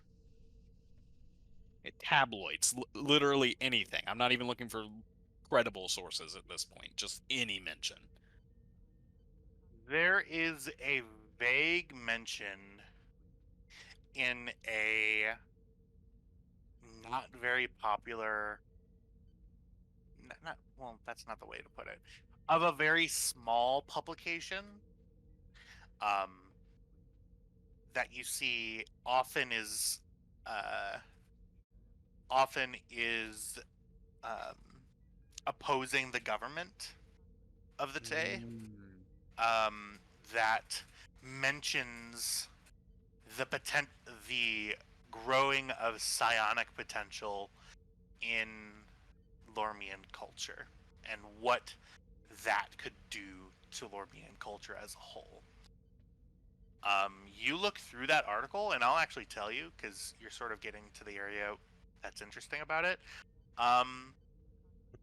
There are gaps in the story. Pretty sizable gaps, actually. You like half-finished sentences, full paragraphs that are just gone, missing. You know of a couple of reasons why that would be. One, it could be data corruption. Does it look Two, like data corruption? you need to do a spectrographic analysis of the data in order to determine that, but you do see that there is data missing. I point this out to the captain, and I'm like, I spoke with Minister Bekek. His child is developing psionic abilities, but he had zero interest in exploring that. He seemed afraid when I mentioned it. Now, you were there when we spoke with Minister Varel, and he mentioned it as well. I Yes. can't remember what they called them. What did they call them? Anomalous. The anomalous children. Based on that title alone, you can assume that societally they don't take to it, so either he is afraid for his child or afraid that people will find out. It felt more protective than anything else. That's good. We want that to go. Feel free to look into this, but not at the cost of alienating the minister. I understand. The thing I'm worried about is this. It makes no sense that a change on a generational level like this has nothing. That there are no news stories, there's no articles, there's not even an opinion piece.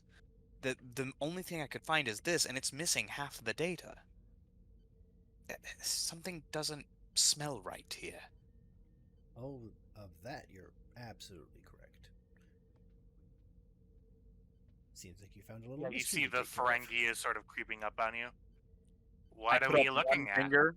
Why are you here, Quimp? Well, I wanted to meet our guest. I see we have a lot of them. You mean you wanted to sell our guest things, yes? Well, I'm a merchant. That's my trade. I feel like I have the right to if they're living here. Oh, that's a shame, Quimp, that these people are refugees and they have absolutely zero Latinum. In fact, they don't even know what Latinum is.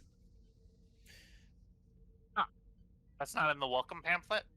That's not in the welcome pamphlet. You know, I wrote up those welcome pamphlets so that people would know what our currency is. Actually, I do believe they did receive the welcome pamphlets, but even if they received the welcome pamphlets, Quimp, unless you're going to provide them with some starter funds? Talking to you guys all the funny joke. And you see Quimp turns around, heads back to his bar. Suggesting charity to a Ferengi usually works. So, where were we? I believe we were at you finding a cover-up within the Lormian government, a people that we just promised to rescue. I'm worried about, well, to put it frankly, civil rights abuses. So there's the problem. I understand where you're coming from, but they are not beholden to our laws. I want you to look into this. We need concrete evidence before we can act on anything. We cannot alienate any, especially if anyone, Minister Bekek. Understood, sir. Now, fortunately, standard Starfleet procedure, medical scans for all refugees that come aboard. Maybe there's some comprehensive exams the doctors of the station can take care of. Maybe they're a little short-handed. Actually, I will go speak with Dr. Griggs. He should be able to assist with this. Thank you very much, Captain. Enjoy your hunt. As Hagen, you walk away, you see Lieutenant Mitchell almost runs into you. Oh, hi. Sarah! Yes, hi. Hey, I was just looking for you. Yeah? You seem to be on a mission. Well, nothing that can't wait a moment. Well, no. If you have stuff to hunt down, that's fine. Go and hunt it down. Are you sure? Yeah. You know where you can find me. Okay. I'll see you in the holodeck. Meet me there. What time is it? It is like 7 p.m. 2 hours. Gotcha. Okay. Anybody else have anything that they would like to do? Actually, would like to speak to Commander Jack. Okay. And I will Jack just bring. spends his day standing around the station waiting for you. Ha!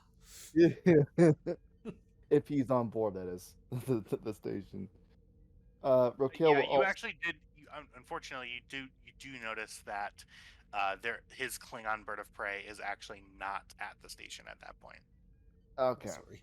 I thought my joke was Okay. just funny. Turns out he's not. Well, then in that case, he will just contact him just through like I don't know, some kind of comm call or something, some kind of call, I suppose. Okay. In his quarters. Yeah. Give me 1 second. Does Rokel not have any quarters yet? Yes, he has the exact same quarters as Torg because they're cookie cutter Klingons. And Where's Torg's quarters? Did you delete Torg's quarters? No. I can't actually. Apparently we did. Quick Oh, what the add C, hell? Torg's quarters is in the folder somewhere. Hang on 1 second. well, Tor's quarters would work great because Raquel does have a bat'leth, so. He's got a bat'leth. There's a Klingon flag up there. If someone had reminded me that I have, I also have to decorate everyone's rooms arbitrarily as they change characters, I would have also added a flag of Martok. House of Martok would also be great in the future. Yeah, it's not a flag of Martoks. Yeah, because I know you're House of Martok. Yeah, we don't have a quarters for you right now, but I'll make sure to put that on his list for this week. Sure. Okay. Right. Yeah. You sit down at your desk. You have a you have smaller quarters. You still see that some of your personal belongings are still in boxes. It's been a little bit since you've been able to settle in. Just a moment here.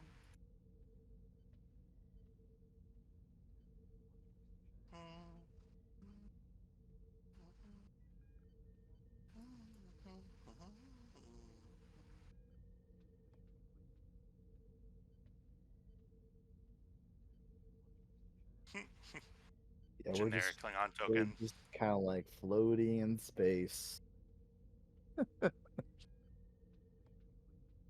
Generic floating token. Okay. Yeah, you are able to reach out to Commander Check on board his vessel. Yes. What? What do you need? Commander, good to see you. I'm afraid it looks like I came back to DS Fortitude a little bit too late. But Well, that's no, all right. I had some business to deal with in the Klingon Empire. And so what's new with you? I just would like to report back to you of what I found on Lormian 3. I did Ah, I did find some Orion influence on that planet.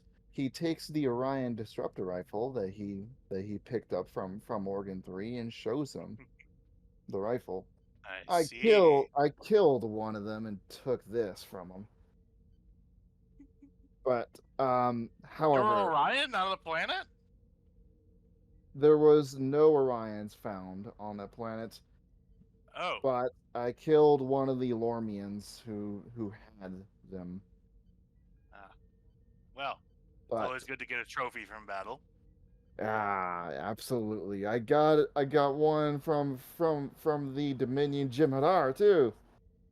Hmm. But we will be taking them back to DS-42 because their planet is basically in tatters. We're going to try to evacuate them, but we did apparently scans did showed a planet within Klingon space that might be habitable for them. So it sounds like Starfleet might be possibly putting them there, which I would recommend to keep the Alarmians away from the Orion. Perhaps we can give them protection from them. Well, if they're moving into an area that is Klingon owned, they should make sure to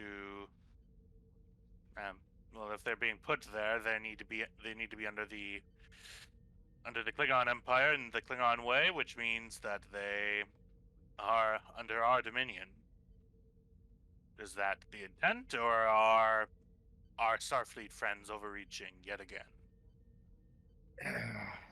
Honestly, I'm thinking that they might be overreaching.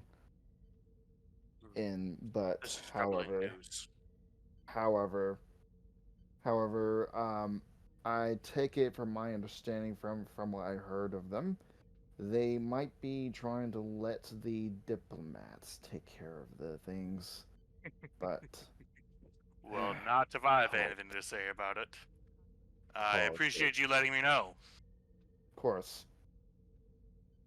Anyway, how's things with you, Ben? Well, I am commanding a training squad on board this vessel. Ah, give them hell. I intend Guys, to. I'm gonna go. Oh, what the frick! Oh, come on. We said Well, you could stay then here for explain. 12 whole minutes. I gotta go. I might be back. It just take a second. Nah, it's okay. This will probably be the last scene. Alright. Well, what I want you to do is I want you to, just like you are right now, keep me appraised of any Starfleet workings. We just got that space. We don't want them infringing upon it already. Understood. I will also try to put in our our take on things into Starfleet in Starfleet's decision making as well. Just so that way we have a say in things as well. Well, Rokel, if you continue on this route, I see no reason why you couldn't make yourself continue further and further. I would let you know, though, that I'm not sure if your captain would take too kindly to you talking to me as you are now, but not saying that you need to stop, I'm just saying. I understand. I understand. But, however, I just thought, someone would like to know of what's happening, and as far as he's aware, this is a private matter with a friend. Well, I consider you a friend, Roko.